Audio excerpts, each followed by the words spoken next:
사이다 무비튼. 내 이름은 신용남. 23살이고 광고 대리점에 근무하는 평범한 회사원이다. 나는 고딩 때부터 사귀어온 여친이 있다. 여친 한진자와는 가족끼리도 왕래가 있을 정도로 깊은 사이이다. 우리는 서로의 집을 오가며 양쪽 어머니 집밥을 자주 먹었다. 특히 나는 한진자 아버지와 사이가 좋았다. 나는 초등학교 때부터 축구를 했는데 그때 한진자 아버지가 우리 축구팀 코치셨다. 한진자보다 더 먼저 안 사이이고 나를 가르치셨던 분이라 나를 친아들처럼 대해주셔서 항상 감사했다. 보고 싶은 축구 시합이 있으면 한진자 집에 가서 코치님과 같이 술을 마시면서 TV로 시합을 보는 날이 많았고 여친 가족과도 그런 소소한 추억이 가득했다. 하지만 어느 날 갑자기 그런 관계가 끝나버리고 말았다. 그날도 나는 여느 때처럼 한진자 집에서 저녁을 맛있게 먹고 있었다. 평소와 다르게 힘이 없어 보였던 한진자는 갑자기 울음을 터뜨렸다. 깜놀해서 "너 왜 그래?" 라고 반사적으로 물었다. 그러자 한진자는 더 크게 울면서 "실은 나 다른 좋아하는 사람이 생겼어" 라고 했다. 나와 부모님은 순간 얼음이 됐고 한진자는 계속해서 "그 사람 대기업 사원이야. 그만 헤어지자" 라고 했다. 갑툭튀 결별 선언에 뭐가 뭔지 정신을 차릴 수 없었는데 코치님이 "대체 어떤 놈인데 그래? 용남이보다 더 좋은 남자가 어디 있다고? 다시 생각해. 기회는 지금뿐이야" 라고 설득했다. 그러자 한진자는 "그 사람 대기업 전자회사에 다니는 엘리트라니까" 라고 하더니 그 남자를 어떻게 만나서 사귀게 됐는지 설명했다. 그 남자와는 술자리에서 우연히 알게 됐는데 남자 쪽에서 먼저 대시해왔고 그러다 보니 그쪽으로 마음이 끌리게 됐다고 했다. 더구나 조건적으로 대기업에 다니는 남자가 나보다 장래성이 있다고 판단한 것 같았고 결국 환승연애를 결심한 모양이었다. 한진자는 결심을 굳힌 상태였고 부모님이 아무리 만류해도 전혀 들으려고 하지 않았다. 세 사람이 싸우는 모습을 지켜보던 나는 어느 순간부터 비참한 기분이 들었다. "그만 됐습니다" 라고 내가 상황을 정리, 결별을 인정했다. 한진자 부모님은 침통한 얼굴로 나한테 미안하다고 하셨다. 하지만 두 분은 나한테 미안한 일을 하신 적이 없었고 지금까지 감사했다는 인사를 드리고 밖으로 나왔다. 그리고 한동안 나는 충격을 이겨내지 못하고 힘든 시기를 보냈다. 힘들어하는 나를 위로하기 위해 친구들이 자주 술자리에 불러내서 격려해준 덕분에 다시 힘을 얻을 수 있었다. 어느 날 남자 4명이서 술을 마시고 있었는데 옆자리에서 술을 마시고 있던 3명의 여자들이 말을 걸어왔다. 3명 중 1명하고 잘 통했고 그 자리에서 서로 연락처를 주고받았다. 조금씩 서로 간의 거리를 좁혀가면서 감정을 키워가다가 만나고 2달쯤 됐을 때 사귀는 사이가 됐다. 한진자한테 차이고 6개월 정도 지나서 나에게도 새로운 여친이 생긴 것이다. 그녀의 이름은 한다정. 나보다 2살 연상으로 25살이었다.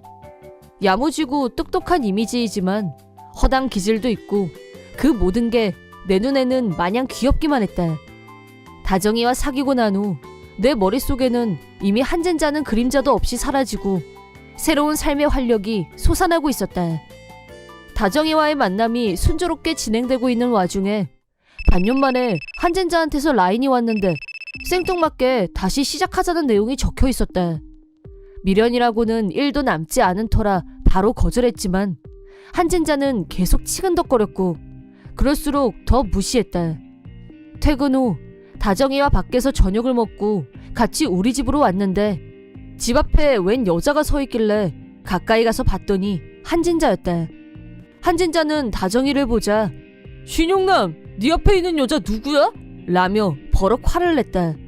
내가 "내 여친인데?" 라고 하자 "헉! 말도 안 돼. 너 나랑 고딩 때부터잖아. 근데 딸 두고 다른 여자를 만난다고?" 라고 했다. "네가 먼저 딴 남자 생겼다고 나 쳤잖아" 라고 하자 "나 그 남자랑 헤어졌어" 라고 했다. 사연을 들어보니 한진자가 환승연애로 선택한 남자는 대기업 전자회사 사원이 아니라 대기업 전자회사의 하청업체 공장에 다니는 사람이었다는 거였다. 최근에 그 사실을 알게 됐고 순전히 대기업에 다닌다는 점에 끌렸던 한진자로서는 더 이상 만날 이유가 없었고 헤어진 거였다. 한진자는 부탁이야, 우리 다시 만나자. 나한테는 신용남 너밖에 없다는 걸 깨달았어. 라면서 자기 입장만 계속 내세웠다. 하지만 나는 일말의 망설임도 없이 지금 나한테는 이 여자가 제일 중요해. 내 평생을 같이 하고 싶은 사람도 여기 한다정이야. 라고 하고 한진자와의 재결합 요구를 거부했다. 그러자 조용히 돌아갔는데 그게 끝이 아니라 더 집착적으로 나를 따라다니기 시작했다. 다음날 퇴근하고 회사 밖으로 나왔는데 한진자가 나를 기다리고 있었다. 깜놀해서 너 여기서 뭐해? 라고 묻자 울면서 너 그 여자랑 헤어져! 라고 소리 지르면서 내 어깨를 잡고 흔들었다. 싫다고 했잖아! 라고 뿌리치고 얼른 도망쳤는데 그 다음날도 또 그 다음날도 회사 앞에서 지키고 서서 나를 기다렸다. 그럴 때마다 거절했지만 매일 장문의 메시지를 라인으로 보낼 정도로 병적으로 굴었다. 점점 무서워진 나는 한진자의 라인을 차단했다. 더욱 철저하게 무시하기로 결심했지만 자기가 차단당한 걸 알고 열이 받은 한진자는 말도 안 되는 짓을 저질렀다. 어느 날 평소와 다름없이 집에 도착해서 현관문을 열자 갑자기 등 뒤에서 누가 튀어나오더니 나를 밀치고 집 안으로 들어갔다. 범인을 붙잡고 얼굴을 봤더니 역시 한진자였다. 한진자는 커터칼을 꺼내서 칼날을 드러냈고 나랑 다시 사귄다고 말해! 라고 협박했다. 너 미쳤어? 집착 좀 작작해! 라고 하자 커터칼을 나한테 휘둘렀다. 위험천만한 순간에 필사적으로 방어하고 있을 때 마침 퇴근하면 우리 집으로 오기로 약속했던 다정이가 우리 집에 도착했고 하고 비명을 지르면서도 핸드폰으로 경찰에 신고했다. 그러자 한진자가 이번에는 커터칼을 다정이에게 빼들었고 나는 민첩하게 빈틈을 노려 한진자를 제압했다. 한진자는 신고를 받고 출동한 경찰에 의해 체포된 후 연행됐다. 경찰서로부터 연락을 받은 한진자 부모님이 놀라서 달려오셨다. 한진자 어머니는 울면서 나한테 미안하다고 하셨다. 코치님은 진짜가 이런 짓까지 할 정도로 망가졌을 줄은 몰랐다. 라며 상당히 충격을 받은 모습이었다. 경찰 조사를 통해 한진자는 나에 대한 미련 때문에 계획적으로 범행을 준비했다고 자백했다. 스토커 행위를 한 한진자에게 나는 위자료를 청구했다. 오랜 연인이었지만 이런 흉한 꼴을 보고 나니 정나머리가 떨어졌다. 경찰에 체포된 사실이 알려지면서 한진자는 회사에서 해고됐다. 화가 난 부모님한테도 쫓겨나서 이제 갈 곳도 없고 새 직장을 찾으면서 힘들게 살고 있다고 들었다. 회사 다니면서 모아뒀던 돈은 내 위자료로 다 날아갔고 현재 한진자는 무일푼이나 다름없었다. 스토커로 체포됐다는 소문은 순식간에 퍼져나갔고 고등학교 동창들 사이에서 손절당하는 존재가 되고 말았다. 주변에서 모든 사람들이 떠나자 그제야 자기가 한 행동을 후회하게 됐는지 한진자는 나한테 사과 내용의 편지를 보내왔다. 나한테 라인을 차단당한 상태이고 경찰에서 2번 다시 나한테 접근하지 말라고 경고를 받았기 때문에 손편지를 보내는 게 마지막 방법이었던 것 같다. 그 후 한진자는 기숙사가 딸린 전자부품 공장에 들어가게 됐고 가족도 친구도 없는 곳에서 혼자서 외롭게 지내고 있다고 한다. 한편 한진자 부모님은 경찰서에서 만난 후 다시 우리 집으로 직접 찾아오셔서 사과하셨다. 진자하고는 연을 끊을 생각이다 라면서 나한테 진심으로 미안하다고 하셨다.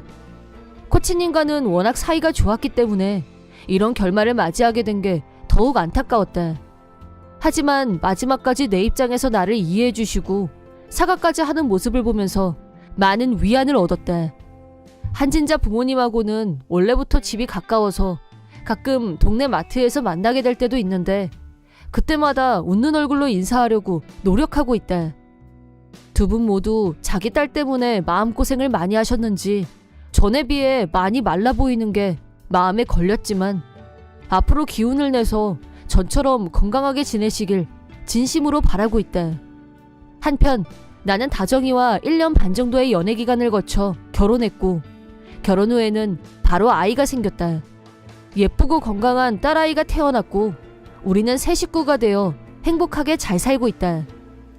한진자의 일로 아내에게 마음고생을 시켰기 때문에 앞으로는 두 번 다시 그런 일로 힘들게 하지 않겠다는 마음으로 절대 트러블에 휩싸이지 않으려고 조심 또 조심하고 있다. 내가 힘들 때 내 옆을 든든히 지켜준 아내와 사랑스러운 딸아이를 위해 나는 지금보다 몇 배로 더 든든한 남편, 아빠가 되고 싶다. 사랑하는 가족이 있다는 것에 감사하면서 더욱 열심히 일하는 건 물론 가족과의 시간도 소중히 하는 사람이 되리라 다짐해본다.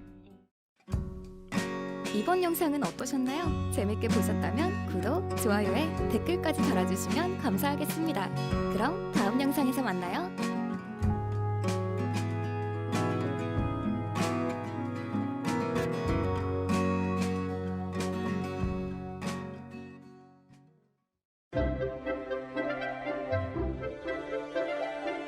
사이다 무비튼. 우리 집은 부모님과 언니, 나 모두 네 식구이다. 언니는 성격 파탄자였고 항상 나를 깔보고 무시했다. 얼짱 미모인 언니에 비해 나는 세상 평범한 외모였다. 비록 내 외모가 언니에 미치진 못했지만 그걸로 부모님을 원망해 본 적은 없다. 언니는 자기가 예쁜 걸 잘 알고 있었고 주변에 남자가 없었던 적은 한 번도 없었다. 그건 역시 언니의 자랑거리였다. 하지만 평범 외모였던 나도 20살 대학생이 되었고 잡지며 동영상을 보면서 화장법도 배우고 멋도 내고 나 자신을 가꾸게 됐다. 그래도 나는 여전히 남친이 없는 모태솔로였다. 그러다 사회인이 된 후 우연히 친구 때문에 술 모임에 가게 됐는데 거기서 한 남자를 알게 됐다.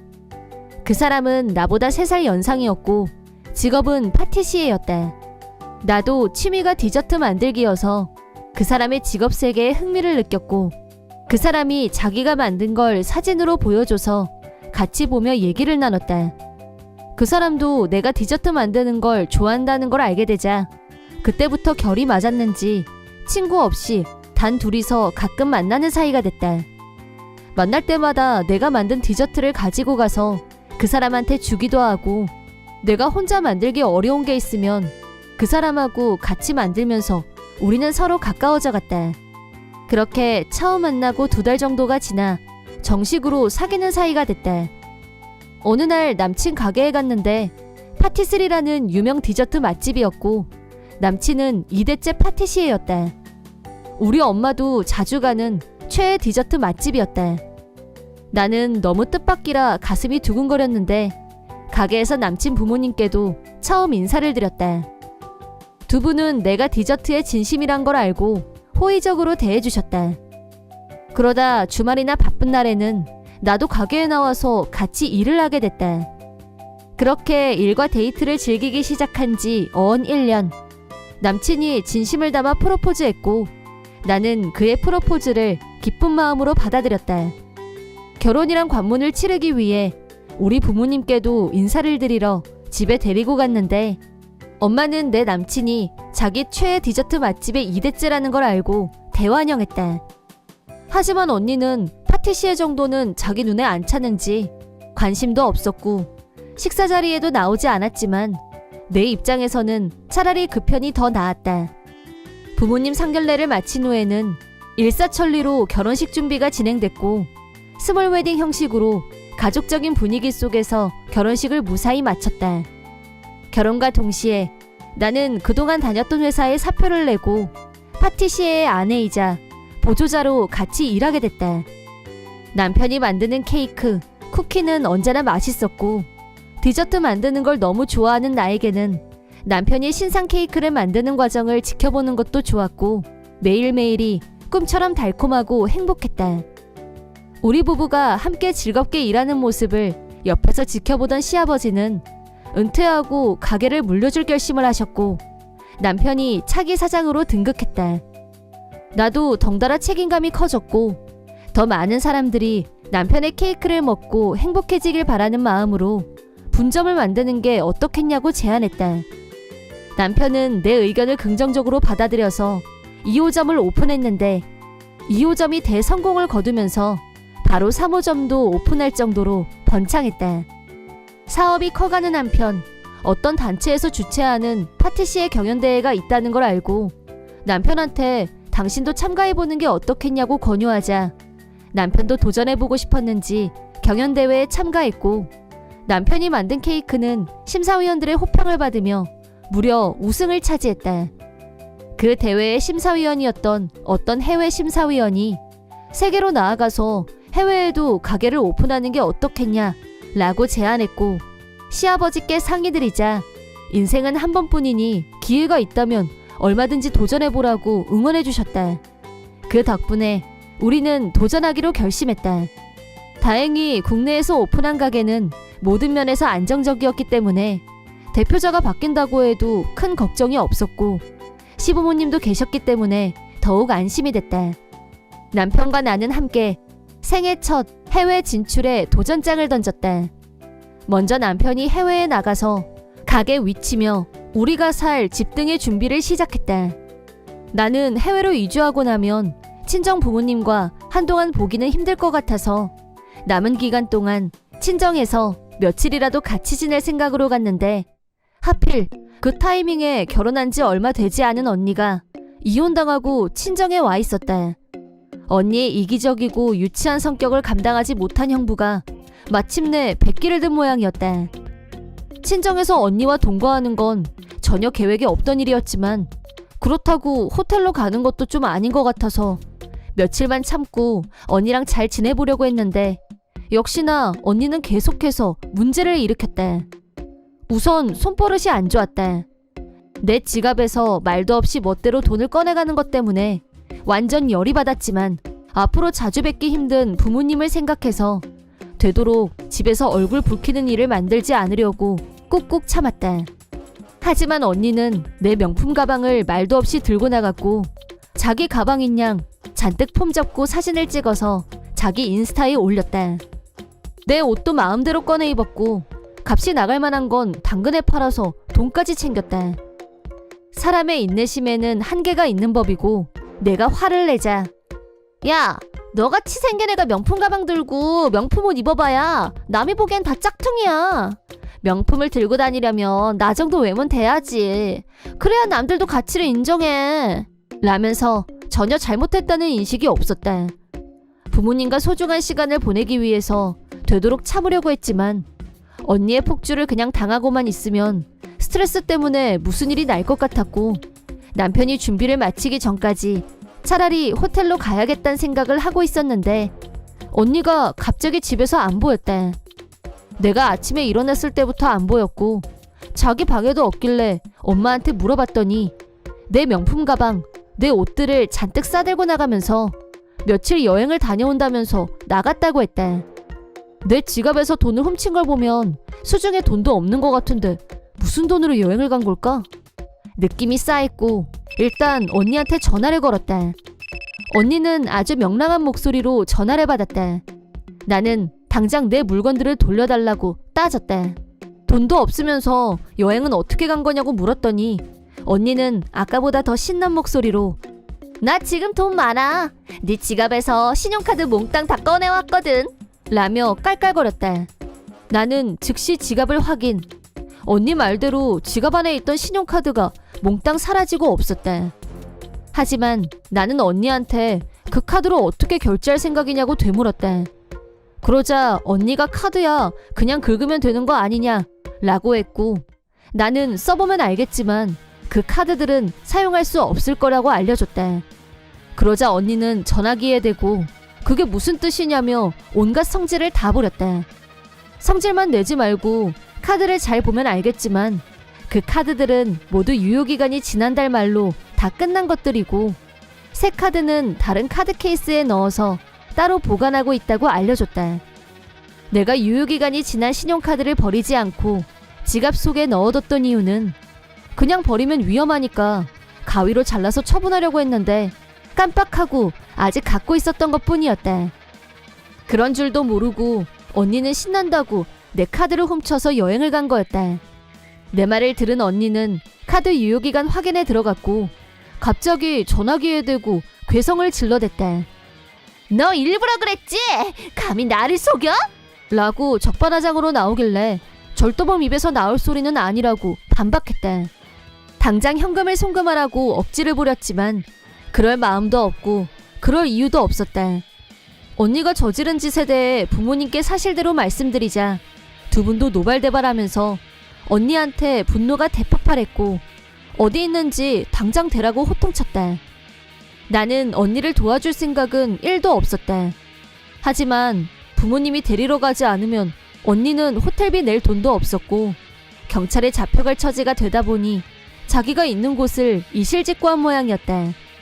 부모님은 언니를 데리러 가서 숙박비를 대신 내주고 오긴 왔는데 하룻밤에 800만 원이나 하는 고급 호텔 스위트룸에 묵은 걸 알고 두 분은 뒷목을 잡고 거의 쓰러질 뻔했다고 한다. 그리하여 언니는 친정으로 편히 돌아오지 못했고 그 길로 시골에서 농장을 하시는 삼촌 집에 떨궈 놓게 됐다. 거기는 하루에 버스가 몇 번밖에 다니지 않는 완벽한 벽촌이었고 그런 한적한 곳에서 삼촌은 드넓은 밭을 갈구며 농사를 짓고 계셨다. 부모님이 전화를 걸자 일손은 늘 부족해서 일할 사람이 온다면 언제든 환영이라며 흔쾌히 승낙하셨다고 한다. 언니는 내가 왜 거길 가냐고 반항했지만 부모님이 그럼 호텔비 당장 토해내 라고 반박하자 찍소리도 못하고 조용해졌다고 한다. 그래서 삼촌 집에 언니를 내려놓고 두 분만 올라오셨다. 한편 언니가 일해서 번 돈은 전액 부모님 통장에 입금하기로 되어 있었고 삼촌은 원래부터 엄하고 무서운 사람으로 유명했기 때문에 언니의 이기적이고 유치한 행동이 통할 구석이라고는 아예 없었다. 언니가 시골에 내려간 덕분에 나는 부모님과 여유 있는 시간을 가질 수 있게 됐다. 남편이 있는 해외로 떠난 후 삼촌딸이 재미있는 사진이 있다면서 라인을 보내왔다. 입만 열면 나 같은 미인이 어쩌고 하던 언니 미모가 아침부터 저녁까지 밭에 있다 보니 머리는 푸석푸석, 얼굴은 시커멓게 변해서 도저히 같은 사람 같진 않았다. 언니는 나이값도 못하고 매일 집에 보내달라고 울고불고 난리라는데 아직 빚을 다 갚은 게 아니라서 그걸 다 갚고 농장에서 졸업을 하려면 언니에겐 지옥 같은 시간이 당분간 계속될 예정이다. 이번 영상은 어떠셨나요? 재밌게 보셨다면 구독, 좋아요에 댓글까지 달아주시면 감사하겠습니다. 그럼 다음 영상에서 만나요.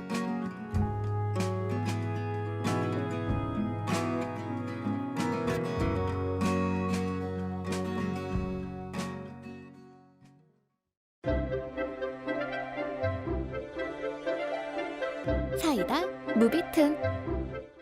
나는 혼자 사는 독신남, 평범한 회사에 다니는 회사원으로 매일 지하철로 출퇴근한다. 그날도 나는 지각을 면하기 위해 지하철을 향해 숨이 차도록 뛰었고 승강장으로 돌진 중이었다. 그때 내 눈에 들어온 어떤 물체, 나도 모르게 걸음을 딱 멈췄는데 누가 떨어뜨리고 간 지갑이었다. 지갑을 주워들고 내용물을 살펴보니 원래 돈이 없었는지 아님 누가 알맹이는 다 빼가고 껍질만 남긴 건지 지갑은 속이 텅 비어 있었다. 나는 왜 하필 이 바쁜 시간에 빈 지갑을 발견한 걸까? 귀찮은 일에 발을 들여놓은 느낌적인 느낌. 비록 속은 텅 비어 있었지만 그걸 다시 바닥에 버릴 수는 없었다. 주운 자는 주운 책임을 완성해야 하는 법. 영무원에게 전달하려고 했는데 분신물을 발견하긴 했지만 내용물이 없는 난감한 상황. 내가 발견했을 때부터 이랬다고 하면 과연 믿어줄지. 내 결백을 증명해야 되나? 괜히 찜찜했다. 출근 시간은 다가오고 나는 지금 지하철을 꼭 타야 하고 신속하게 판단을 내려야 했다. 빈 지갑을 들고 우왕좌왕하는 사이 어떤 여자가 나를 빤히 쳐다보다가 손가락으로 가리키며 그거 누구 지갑이냐고 묻더니 자기 거라고 했다. 모르는 여자가 갑자기 달려오는 바람에 아무 잘못도 안 했는데 나쁜 짓 하다가 들킨 것 같았고 경찰 신문에 걸린 것처럼 급 당황하고 말았다. 그냥 쌩까고 얼른 지하철을 타고 피하고 싶었지만 내가 움직이기 전에 그 여자가 먼저 내 팔을 잡아당겼고 왜 이러시는 거냐고 반항하자 그건 그쪽이 더 잘 알지 않아요? 영무원한테 말해서 경찰 불러야죠. 여자한테 완전히 오해받은 나는 필사적으로 그런 거 아니에요 라고 외치고 또 외쳤지만 코끼리는 생각하지 마. 내가 아니라고 할수록 상대에게는 내가 범인이라는 확신을 주고 있는 격이 됐다. 결국 나는 개찰구 입구까지 여자에게 질질 끌려가서 영무원에게 인계됐는데 나는 최악의 상황을 머릿속에 그리며 빠져나갈 방법을 생각했다. 여자는 나를 완전히 범인 취급하고 있었기 때문에 가장 사람이 많은 시간대에 이목을 끌기 충분했고 모두들 나를 보며 속닥거렸다. 영무원한테 나를 야무지게 끌고 온 여자는 임무 수행을 완성하듯 영무원 앞으로 다시 나를 떠밀었다. 이 남자가 제 지갑 훔쳤어요. 빨리 경찰 불러주세요. 라고 흥분했고 나는 멘붕이 온 상황에서도 아니에요. 지하철 타려고 승강장으로 뛰어가다가 우연히 떨어진 지갑을 발견한 거예요. 안을 들여다봤더니 아무것도 없어서 어떻게 해야 되나 고민하고 있는데 갑자기 이 여자분이 저한테 말을 걸어온 게 다입니다. 그 와중에도 나름 최선을 다해 억울함을 호소했지만 거짓말하지 마. 그딴 말이 지금 통할 것 같아? 도둑이 자기가 훔쳤다고 하는 거 봤어요? 됐고 빨리 경찰 불러주세요. 내가 당신한테 꼭 위자료 받아낼 거야. 갈수록 세게 나오는 여자. 나는 왈칵 겁이 났고 세상이 끝난 것 같은 생각마저 들었다. 나는 그저 떨어져 있는 지갑을 주웠을 뿐인데 엉겁결에 절도범으로 몰렸고 졸지에 위자료까지 덤터기를 쓰게 될 상황이었다. 상황은 점점 나쁜 쪽으로 치달았고 어떻게 해야 할지 아무 생각도 나지 않았다.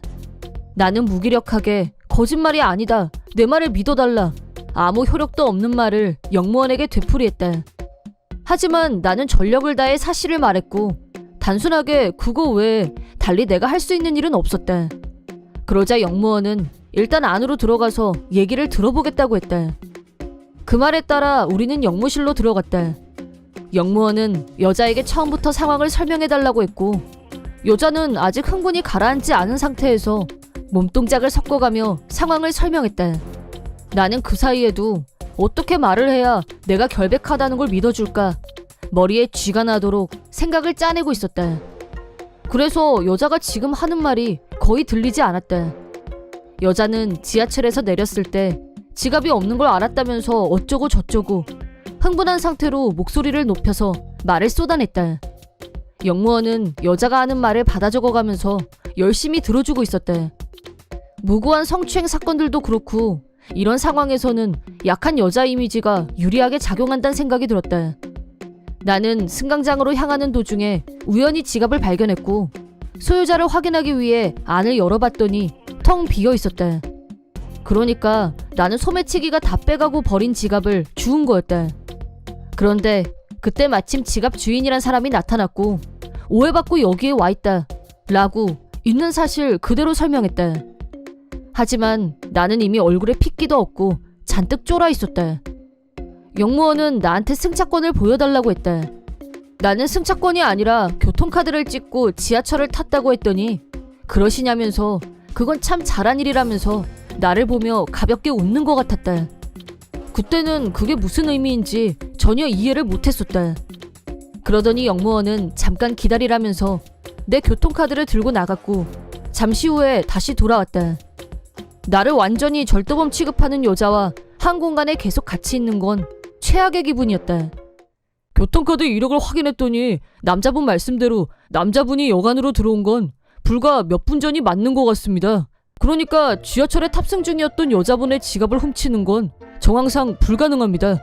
라고 명확하게 상황을 분석해줬다. 에? 라고 나보다 여자가 먼저 격한 반응을 보였다. 물론 나도 영무원의 논리적인 분석 덕에 죽다 살아난 안도감과 대반전에 얼떨떨해서 눈이 휘둥그레졌다. 그리고 영무원은 여자에게 물론 남의 지갑을 주워서 안에 있는 돈만 꺼내고 그냥 내빼는 사람도 있지만 이분처럼 주운 지갑을 주인에게 돌려주려고 하는 사람도 있다는 걸 잊지 마셨으면 합니다. 라고 말씀하자 여자는 나를 보더니 고개를 숙이면서 죄송하다고 사과했다. 죄송합니다.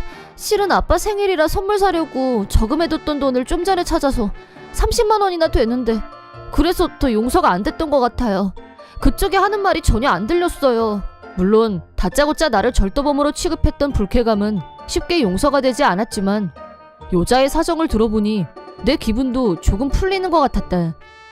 나는 무고한 혐의를 벗었지만 결과적으로 여자의 돈은 찾을 수 있는 방법이 거의 없다고 보는 게 기정사실이기도 하고, 아까 분위기로는 내가 난 억울하다고 더 난리를 쳤어도 아마 씨도 먹히지 않았을 거다. 아까 몰려들었던 사람 중에는 나를 범인으로 생각한 사람도 있을 거고 거의 그런 취급도 받았고, 하지만 상대가 여자라서 그런지 나도 아까와는 전혀 딴판으로 정중하게 몇 번이나 사과하는 여자한테 더 이상 무슨 말을 하기도 뭐한 기분이 되어 있었다. 영무원실에서 나오자 여자는 나중에 정식으로 사과하고 싶다며 연락처를 알려달라고 했다.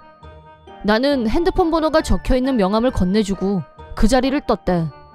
어쨌든 떨어진 지갑을 주인에게 돌려주려고 했던 보편적 친절함이 역으로 나를 사지로 몰고 갈 뻔했고, 그런 경험은 난생 처음이었지만 씁쓸했다. 명함을 주긴 했지만 진짜 다시 연락할 사람은 없을 거라고 생각하고 기대도 안 했었는데 며칠 후에 진짜 연락이 와서 깜짝 놀랐다. 여자는 나와 2정거장 정도 떨어진 곳에 살고 있었고 우리 집 역 근처에서 만났다. 약속 장소에 나가자 여자가 먼저 나와 있었고 나를 보더니 멀리서부터 나를 향해 몇 번이나 고개를 숙였다. 지난번엔 제가 너무 큰 실수를 해서 정말 죄송했습니다. 그렇게 말하며 여자가 돈이 든 봉투를 내밀어서 진심 놀랐다. 여자는 지갑을 털린 피해자이기도 한데 얼마인진 모르겠지만 나한테 위자료를 주고 나면 이 여자는 돈이 더 없어지는 게 아닌가 싶어서 왠지 걱정이 됐다. 하지만 여자는 그날 있었던 일을 집에 가서 아버지께 말씀드렸더니 하마터면 죄 없는 사람을 절도범으로 경찰에 넘길 뻔했다며 굉장히 화를 내셨고, 위자료의 반 정도는 아버지한테 받은 돈이라고 했다. 상황으로 본다면 나 역시 피해자인 건 분명했다. 여자가 흥분해서 떠드는 바람에 불특정 다수의 사람들이 나를 지갑 도둑으로 오해했고 여전히 그렇게 기억하는 사람도 분명히 있을 거다. 그 사람들한테 내가 절도범이 아니라고 해명을 할 수 있는 상황도 아니고 말이다. 그렇다곤 하지만 이 돈을 받는 것도 썩 내키지 않았다. 아닙니다. 위자료는 됐습니다. 라고 위자료를 거절했다. 하지만 여자도 그러면 자기가 곤란하다고 하길래 만약 내가 지난번 일로 혹시 2차 피해를 입게 된다면 그때 나서서 내가 무고한 피해자라는 걸 밝혀준다면 그걸로 보상은 충분하다고 하고 타협을 받다. 여자에게 물어보니 여자의 지갑에서 돈을 훔친 범인은 끝내 잡지 못했다고 한다. 그 역은 사람들이 붐비는 곳이고 CCTV가 설치되어 있다고 해도 범인을 특정지을 증거를 반드시 찾을 수 있는 건 아니니까. 어쨌든 나는 누명도 벗었고 여자와 생겼던 앙금도 다 풀렸기 때문에 결과적으로는 다 해결됐으니 속이 후련했다. 이번 영상은 어떠셨나요? 재밌게 보셨다면 구독, 좋아요에 댓글까지 달아주시면 감사하겠습니다. 그럼 다음 영상에서 만나요.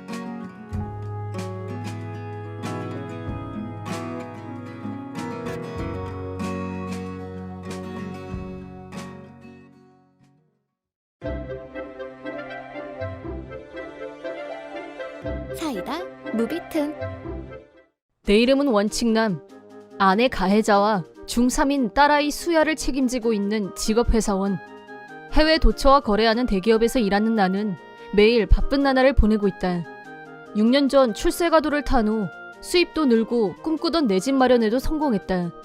우리 세 식구 이 집에서 행복하게 살 일만 남았다고 생각했었는데 이사하자마자 아내와 딸이 달라졌다. 아내는 결혼 후 줄곧 전업주부였지만 집안일이나 요리에 서툰 편이어서 쉬는 날이면 내가 아내를 도와줬었다. 그런데 이사한 후로 아내는 나는 쏙 빼고 자기하고 딸만 챙겼다. 집이 넓어서 혼자 집안일을 다 하는 게 힘들다는 이유였는데 아내한테 맞추기 위해 최대한 내 일은 내가 알아서 하기로. 하지만 그런데도 아내는 만족하지 못했는지 날이 갈수록 나에 대한 요구가 높아져 갔다. 아내는 더러우니까 빨래 같이 섞지 말고 당신 건 당신 알아서 따로 빨아 라는 발언을 했고, 아내를 따라서 딸아이도 나를 경멸하는 태도를 보였다. 내 거랑 같이 빨지 마, 더러워 라고 지 엄마랑 똑같이 말하는 딸아이를 보면서 그 귀엽고 사랑스럽던 아이는 이제 없다는 비애를 느꼈다. 학교 행사에도 창피하니까 오지 마 라고 했고, 그때마다 아내는 딸아이 편을 들었다. 내가 좋은 말로 아빠한테 그런 말이 어디 있니? 라고 해도 딸아이한테는 전혀 통하지 않았고 냄새나니까 저리 가라고. 라며 더 심한 말을 했다. 내가 조금이라도 뭐라고 하면 아내는 사인까지 다 해놓은 이혼 서류를 내밀면서 이혼하면 수야 얼굴은 못 본다는 것만 명심해 라고 협박했다. 가족과 함께 편안하게 사는 게 나의 꿈이었다. 이혼만큼은 피하고 싶었고 아내가 시키는 대로 할 수밖에 없는 나 자신이 너무 한심하게 느껴졌다. 두 사람의 행동은 나에 대한 집단 괴롭힘에 가까웠고 날이 갈수록 심해졌다.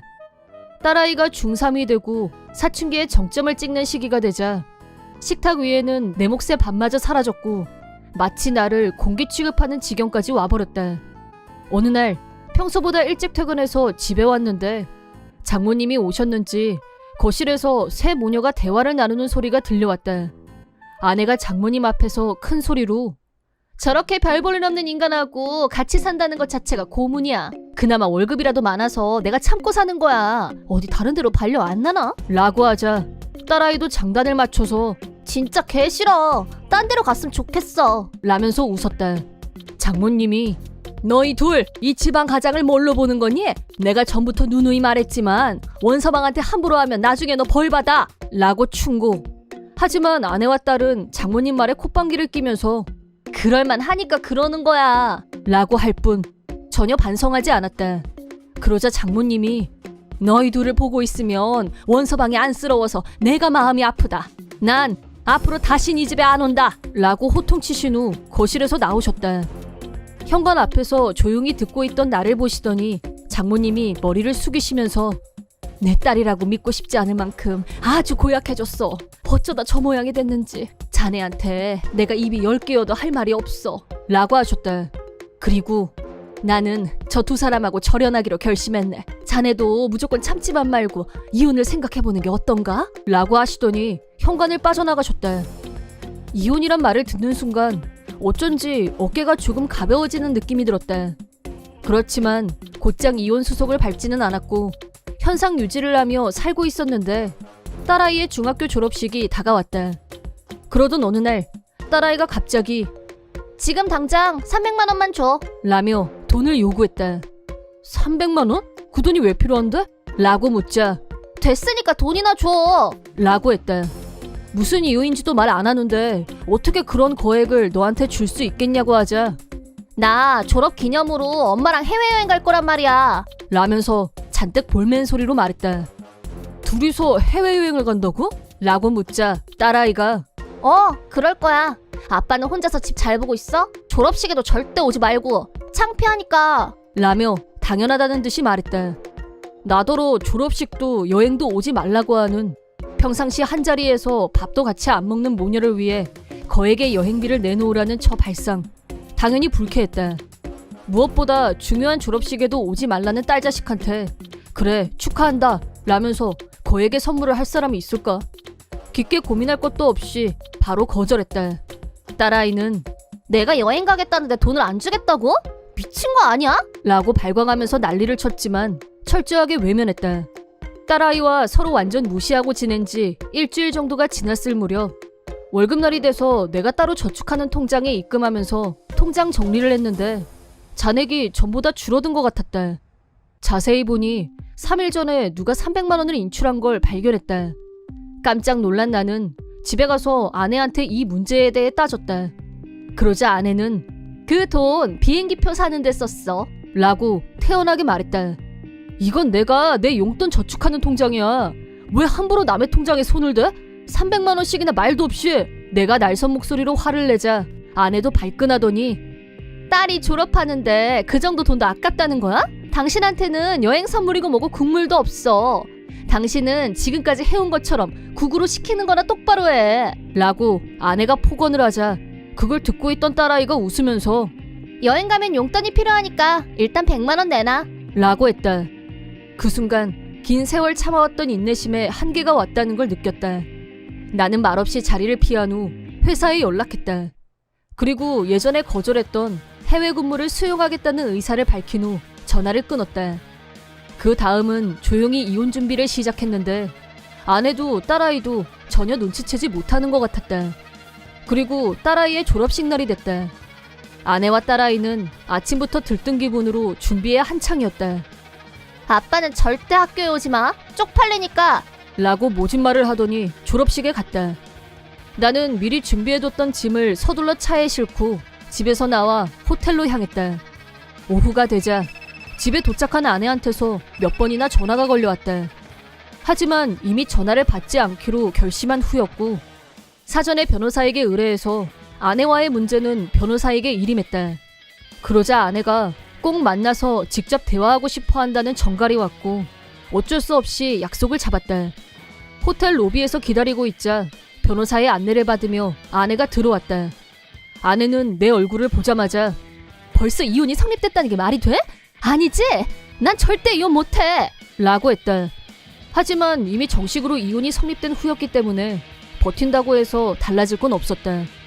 현타가 왔는지 아내는 그 자리에서 무너지면서 바닥에 털썩 주저앉았다. 말도 안 돼. 라고 하길래 하고 싶댔잖아. 소원대로 됐는데 뭘. 라고 일축. 그러자 당신 말도 없이 집은 왜 팔았어? 부동산에서 오더니 갑자기 나가래. 당신 때문에 우리 지금 갈 곳도 없는 거 알아? 친척이라도 갈까 했더니 이혼했다는데도 엄마가 나랑은 손절이래. 라고 절망적인 얼굴로 말했다. 나 해외 근무 발령받아서 곧 있으면 출국할 거야. 그래서 집도 판 거고 내 돈 내산 내 명의의 집 내가 판 건데 문제 있어? 라고 하자 아내는 뭐? 해외 발령? 그거 실화니? 그럼 당신 없으면 우린 어떻게 살라고? 라고 하길래 이제 남남이니 내 알 바 아니라고 선을 그었다. 아내는 양육비라도 내놓으라고 난리쳤지만 이혼을 들먹였던 건 애초에 너였고 양육비를 요구한다면 지금까지 당했던 언어폭력에 대해 위자료를 청구하겠다고 하자 그만하자. 인간 쓰레기. 라고 하더니 그냥 나가버렸다. 그 후 아내와 딸아이는 둘이서 낡은 아파트로 이사했다. 딸아이는 고등학교 진학도 포기하고 돈을 벌기로 했다고 한다. 두 사람 모두 일을 하면서 생활비를 벌고 있다고 하는데 갑자기 생활 형편이 전락하다 보니 스트레스 때문에 아내는 정신적으로 문제가 생겼다고 하고 딸아이는 고등학교에도 못 들어간 걸로 지 엄마를 원망하면서 나한테 전화해서는 생각해봤는데 아빠랑 같이 살고 싶어. 라고 들이대길래 나는 더럽고 냄새난다며 그런 말로 상처 준 사람하고 같이 사는 건 불가능해 라고 하자 그제야 지금까지의 행동에 대해 사과했다. 사과는 받아들이겠지만 생활비는 송금하지 않겠다고 하자 버럭 화를 내더니 전화를 끊었고 그 뒤로 다시는 전화하지 않았다. 나는 해외에서 근무를 시작하면서 새 마음으로 제2의 인생을 시작했다. 해외에서 새로운 친구들을 사귀고 현지 적응도 마쳤다. 지금은 예전에 안 좋았던 일도 잘 떠오르질 않는다. 지난 힘들었던 기억은 다 잊고 앞으로는 자유롭게 새로운 생활을 즐기면서 즐겁게 살고 싶다는 생각뿐이다. 이번 영상은 어떠셨나요? 재밌게 보셨다면 구독, 좋아요에 댓글까지 달아주시면 감사하겠습니다. 그럼 다음 영상에서 만나요.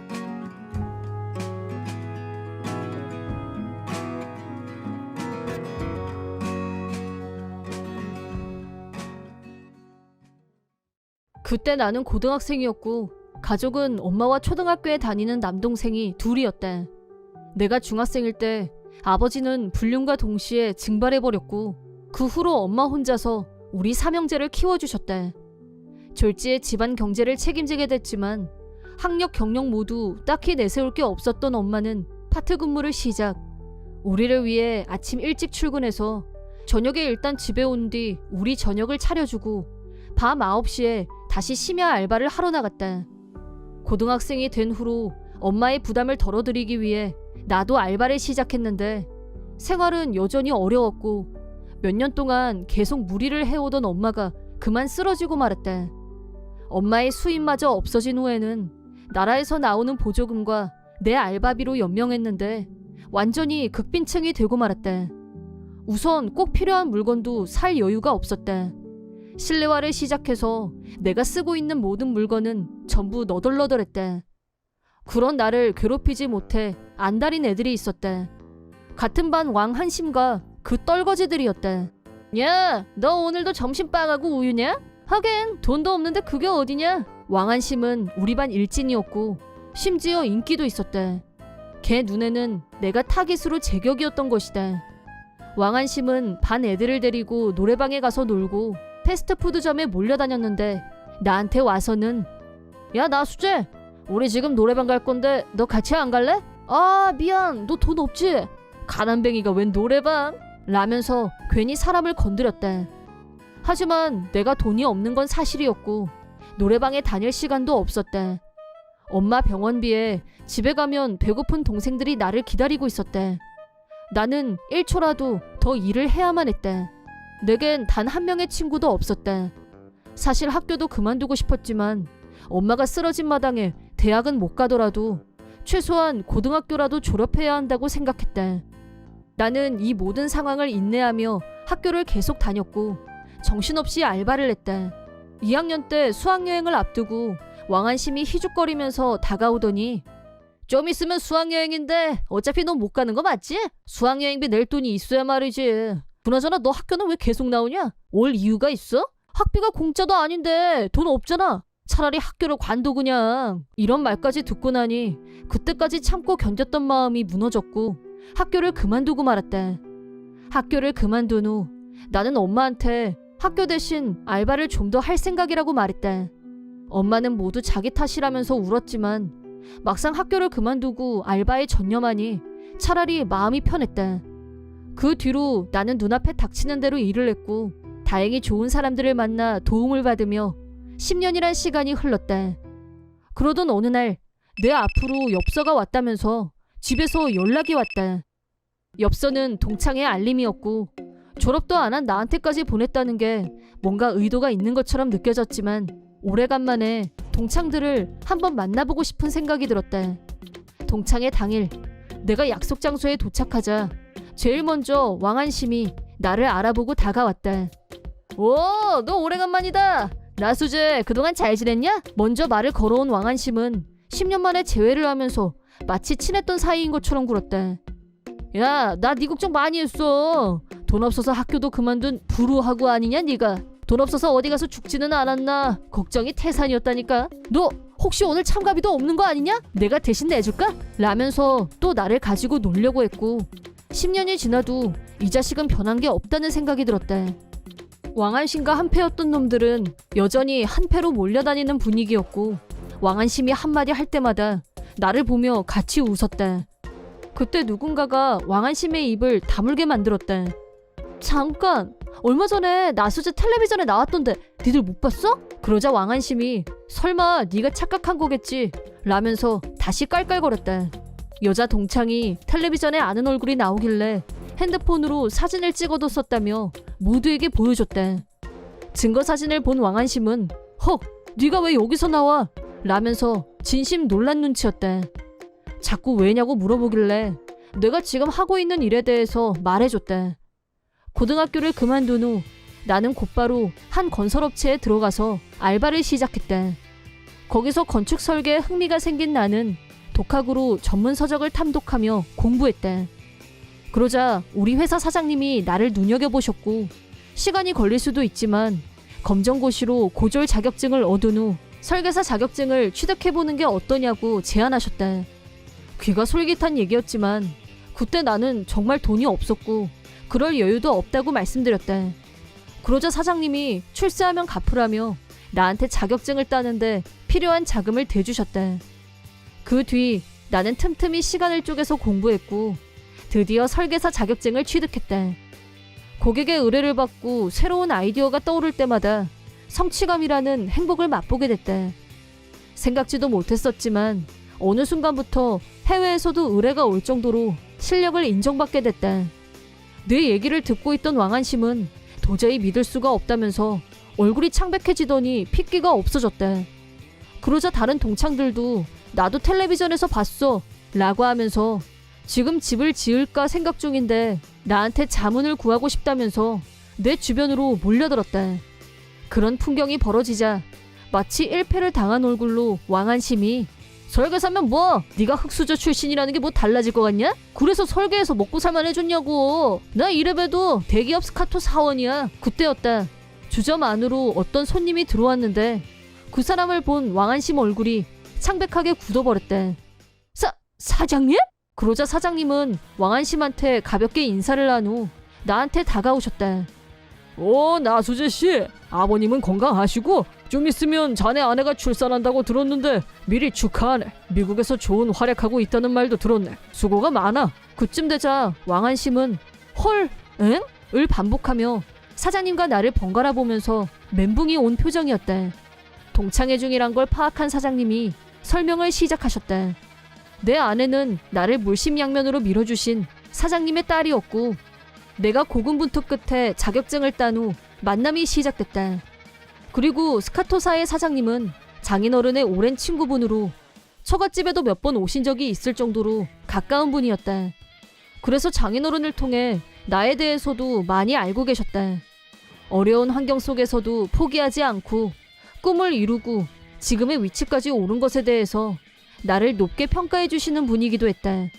왕한심은 내가 장인회사에서 독립해서 지금은 아내와 둘이서 미국에 거주하고 있고 전 세계로부터 설계 의뢰를 받고 있다는 말을 듣더니 영혼이 가출한 듯 입이 해 벌어졌다. 쉽게 말해서 지금의 나는 빈 공간은 거리가 아주 멀다는 거였다. 사장님은 간단히 우리 관계를 설명하시더니 동창회를 방해해서 미안하다고 인사를 하신 후 안쪽에 있는 방으로 들어가셨다. 내가 더 이상 빈곤층이 아니고 전 세계를 무대로 활약하고 있다는 사실에 현타가 온 왕한심은 영혼이 가출했는지 동창회가 끝날 때까지 헛개비처럼 앉아만 있었다. 그날 동창회가 끝난 후 한참 후에 다른 동창한테서 들었는데 왕한심이 스카토사의 직원인 건 맞지만 영업 실적이 항상 바닥에서 찾는 게 빨랐고 정리해고자 명단에 들어가 있다는 소문이 있을 정도라고 했다. 결혼할 사람도 있었다는데 장래성이 없는 사람과는 결혼할 수 없다며 최근 파혼을 당했다고 한다. 마지막엔 따르던 패거리들도 등을 돌리고 지금은 완전히 고립된 상태라고 한다. 10년이 지났어도 나를 이용해서 자기 과시를 하려던 속셈이었던 것 같은데 자기 무덤을 자기가 판 꼴이니 누굴 원망하랴. 지난 10년 동안 많은 일이 있었지만 그때 장인어른이 엄마 병원비도 대신 내주신 덕분에 엄마는 지금까지 건강하게 잘 계신다. 초등학생이던 동생들도 나한테 보답하기 위해서라며 열심히 공부했고 장학금을 받아가며 무사히 대학을 졸업했다. 졸업 후에는 원하는 직장에 들어갔고 둘 다 결혼해서 잘 살고 있다. 나는 미국으로 이주한 후에도 어머니께 매달 용돈을 보내드리고 있는데 동생들도 엄마한테 용돈을 보낸다고 한다. 엄마는 돈 그만 보내라. 혼자서 생활하는데 아무 문제 없다고 하시지만 몸이 가루가 되도록 일을 하셨던 엄마한테 보답하고 싶은 마음은 우리 삼형제 누구도 빠지지 않았다.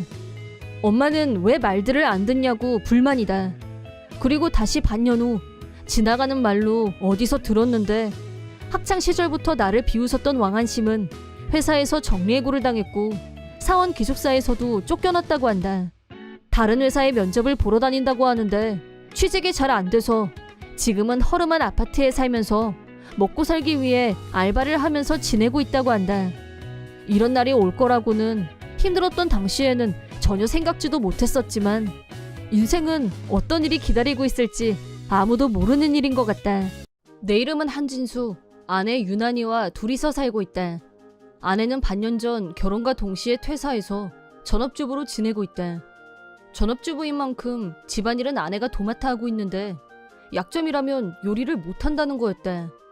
결혼 전까지 부모님과 살았고 요리를 직접 해본 적이 없다고 했다.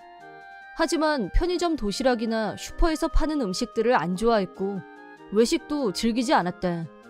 요리는 나도 마찬가지로 소질이 없었다. 그 결과 매일 아내의 손요리를 먹는 고문 아닌 고문이 시작됐다. 제법 몸쓰는 일을 하는 나는 퇴근하고 집에 오면 상당히 배가 고픈 상태였다. 나왔어. 왔어요? 아내는 현관으로 마중오며 저녁 반찬이 뭔지 알려주는 게 인사였다. 오늘 저녁은 닭고기 튀김하고 호퍼 튀김이야. 들어본 적이 없는 튀김 요리였다. 아내는 나름 창작 요리에 관심이 있는 편이었는데 아마 텔레비전에서 아니면 인터넷에서 뭘 보고 흉내낸 거려니 했다. 저녁 식탁에 앉자 아내는 닭튀김을 10개 내왔는데 반 정도는 모양이 조금 달랐다. 정체불명의 튀김이 호퍼라는 추측이 가능했고 닭튀김은 까맣게 타 있었다. 아내가 튀김 요리, 조림 요리를 태우는 건 늘 있는 일이라 전혀 놀랍지 않았다. 잘 먹겠습니다. 먼저 마요네즈를 손에 들었다. 탄 음식을 그냥 먹는 건 힘들기 때문에 보조장치가 필요하다. 난이도 하루 종일 힘들었을 텐데 꼬박꼬박 음식을 만들어주잖아. 그래, 먹어야 돼. 먹자. 음식을 안 먹고 버리는 건 벌받을 짓이다. 마요네즈를 듬뿍 뿌려서 밥 위에 얹는 거야. 천천히 씹으면 탄냄새와 탄맛이 강하게 느껴지니까 조심. 솔직히 밥에 그냥 마요네즈만 뿌리는 게 더 나은 선택이라고 진심으로 생각한다. 물론 처음에 나는 아내에게 음식에 대해서 불평을 했던 적이 있다. 그러자 아내는 급 흥분했고 뭐가 문제냐고 달려들었다. 내가 얼마나 정성과 사랑을 담아서 만드는데 당신도 날 사랑한다면 맛있게 먹어줘야 되는 거 아니야? 이걸 못 먹으면 그건 당신이 날 사랑하지 않는다는 증거야. 얘기가 왜 거기로 가? 그게 아니라면 행동으로 보여줘. 일단 한 입 입에 넣었는데 한 개를 먹고 나니 젓가락질을 할 수가 없었다. 저기 우리 저녁은 따로따로. 일 끝나고 밖에서 먹고 들어오는 날이 많으면 바람 피운다는 증거래. 당신 혹시 바람 피우니? 바람 났어? 그게 아니면 내가 만든 요리 맛있게 먹어. 안 먹고 남기면 빼박 불륜인 거야. 시댁하고 친정에 전부 전화해서 알릴 거야. 오늘의 맛없는 닭튀김을 보며 새삼 그때 일이 떠올랐고 반드시 이 음식들을 먹어야 한다고 결심. 최선을 다해 닭튀김 5개를 먼저 먹어치웠다. 남은 5개는 금시초문인 호퍼튀김인지 뭔지 얘는 정체가 뭘까? 아무리 생각해도 도무지 정체를 알 수가 없었다. 젓가락을 들고 물끄러미 들여다봤는데 에? 혹시 이거 뼈? 아닌데 헉! 꼬리? 설마. 다시 전체적으로 살펴본 결과 나머지 5개에는 전부 꼬리로 보이는 것들이 있었다. 꺄! 비명, 절규 이모티콘이 머리에 떠올랐다. 하지만 요리인을 앞에 두고 솔직한 표현은 금물이었다. 이거 뭘로 만든 거야? 호퍼튀김이라고 아까 말했잖아. 참 그랬지. 우린 아직 결혼한 지 1년도 안 된 신혼이었다. 아내를 상처 주고 싶지 않았다. 나는 최대한 시간을 벌기 위해 잠시 식탁에서 일어나서 찬 음료수를 가지러 갔다. 기름기 있는 음식을 먹어서 그런지 찬물이 너무 당겼고 내친김에 얼음까지 띄었다. 냉장고를 연 순간 아주 예전에 길렀던 애완용 뱀의 사료가 보였다. 펫사료라고 하면 대부분의 사람들은 강아지 사료를 연상하겠지만 뱀이 먹는 건 전혀 다르다. 옅은 분홍색을 띤 생쥐가 사료이다. 그러니까 이 정도 크기의 생쥐를 호퍼라고 부른다. 오늘 저녁 아내의 입을 통해 들은 단어와 일치했다. 이게 왜... 나는 혼란스러웠다. 뱀을 키웠던 건 이미 오래전 일이다. 아내가 뱀 너무 징그러워. 난 파충류만 보면 온몸에 소름이 끼친단 말이야. 라고 정색을 해서였다. 아내 때문에 애완뱀은 친구에게 보냈다. 집에 남아있던 냉동 사료도 모두 친구에게 줬다. 그런데 왜 뱀 사료가 아직도 여기 있는 거지? 오래간만에 냉동 마우스를 보자 그로테스크한 느낌이 들었다. 나는 비로소 호퍼 튀김의 의미를 알게 됐다. 호퍼 마우스로 만든 튀김이란 뜻이었던 것이다. 나는 속이 좀 안 좋은 것 같아서 누워야겠어 라고 하고 침대로 향했다. 구역질과 현기증이 동시에 엄습했다. 다음날 아내에게 진상을 캐묻고 싶었지만 출근 시간이 임박해온 상태였고 한편으로는 혹시 내가 어제 너무 생생한 꿈을 꾼 건 아닐까?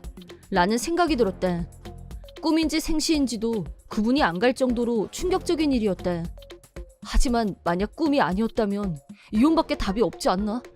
아직 결혼한 지 반년밖에 안 됐고 요리가 서툴고 음식이 맛이 없는 것쯤이야 내가 참으면 된다고 생각했었다. 상사도 동료들도 요리 못하는 여자들 많아. 우리 와이프도 요리 못해. 라는 게 전반적인 여론이었다. 하지만 어제 저녁에 먹은 건 요리를 못한다라거나 맛이 없다라는 것과는 차원이 다른 문제였다. 나는 상사와 동료들에게 호퍼 튀김에 대해 의견을 물어봤다. 요리 못하는 여자를 옹호해왔던 분들도 더 이상 쉴드가 불가능한 분위기였다. 지어낸 말 아니야? 라거나 상상하는 것만으로도 속이 이상해진다 라는 반응이었다. 걔 중에는 너 혹시 바람 피우다 들켰니? 원수질 만한 일을 저지른 거 없어? 뭐 화나게 한 일은 아무리 생각해도 그건 일부러 괴롭히는 건데 라는 의견이 지배적이었다. 바람 피운 적도 없고 좋은 남편이 되려고 불철주야 노력했거든? 라고 당당하게 대답했다. 마침내 헤어질 결심을 했다. 우선 부모님께 이 일을 상의했다. 하지만 호퍼 튀김의 공포에 대해서는 부모님조차 그 사실을 믿지 못하겠다는 반응이었다. 물론 그럴 수 있다고 생각한다. 나 역시 누가 아내가 생지를 튀겨내었다고 하는 사람이 있다면 농담인 줄 알고 웃었을 거다. 튀김옷을 입히고 지글지글 튀겨서 그릇에 담는 모습을 상상하면 광기가 느껴질 정도였다.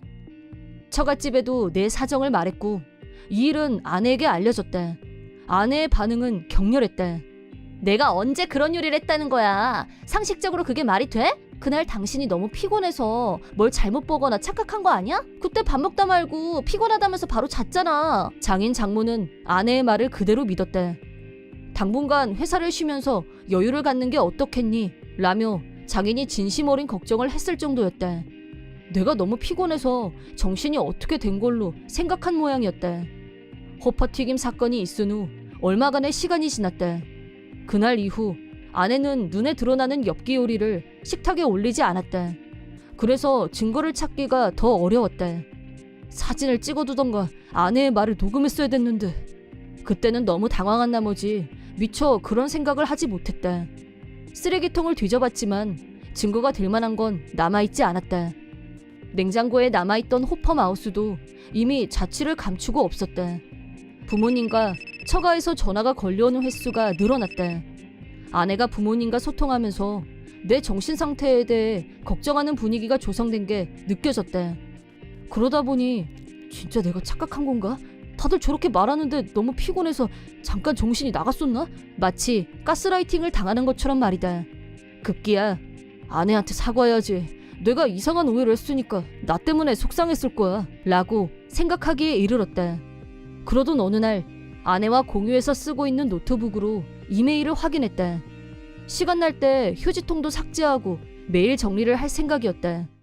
삭제 전에 무심코 열어봤는데 홈쇼핑 메일이 눈에 띄었다. 그건 다름 아닌 뱀의 사료로 쓰이는 호퍼마우스 구매 명세서였다. 나는 뜻밖의 증거를 잡는데 성공했다.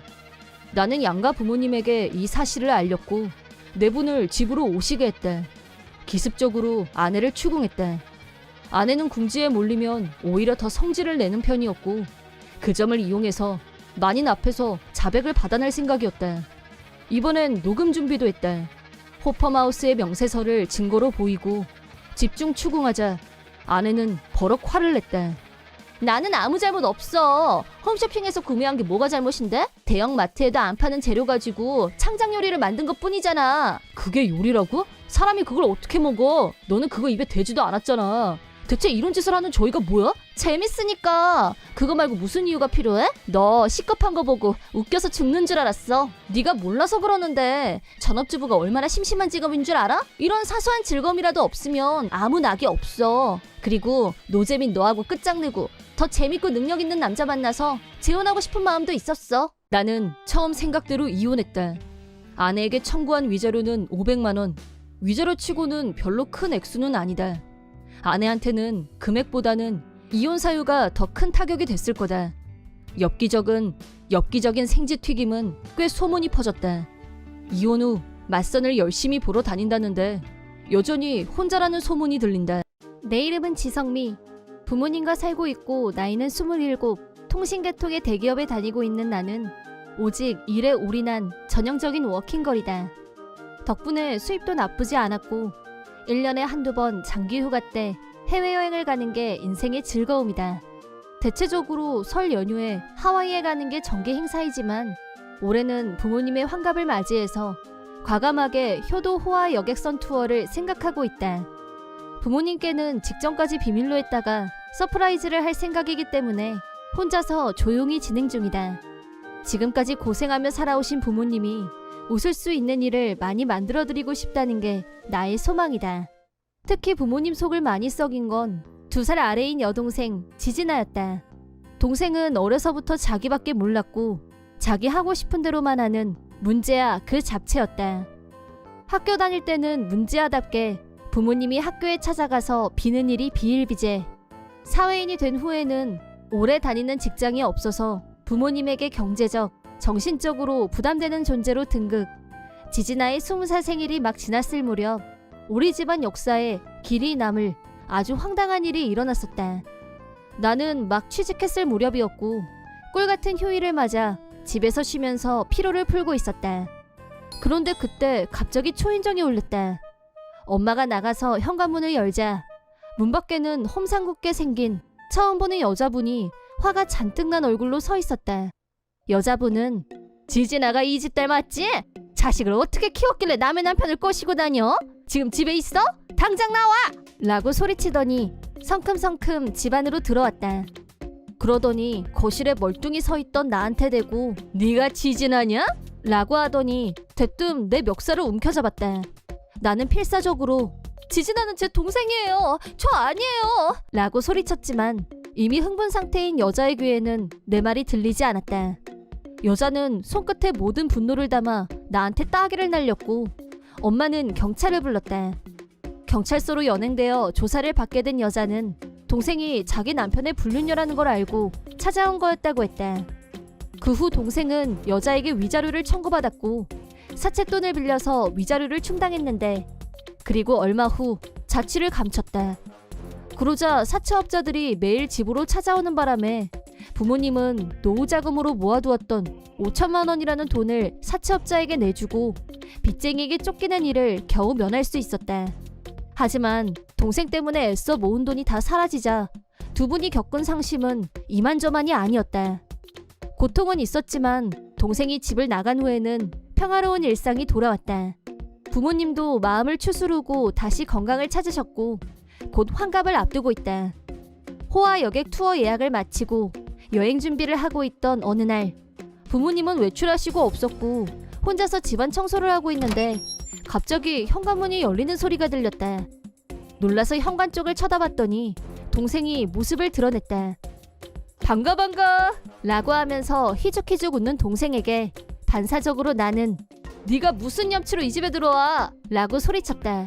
그러자 동생은 나도 이 집 식구야. 내가 내 집에 오는데 웬 염치 타령? 라고 하더니 소파에 털썩 앉았다.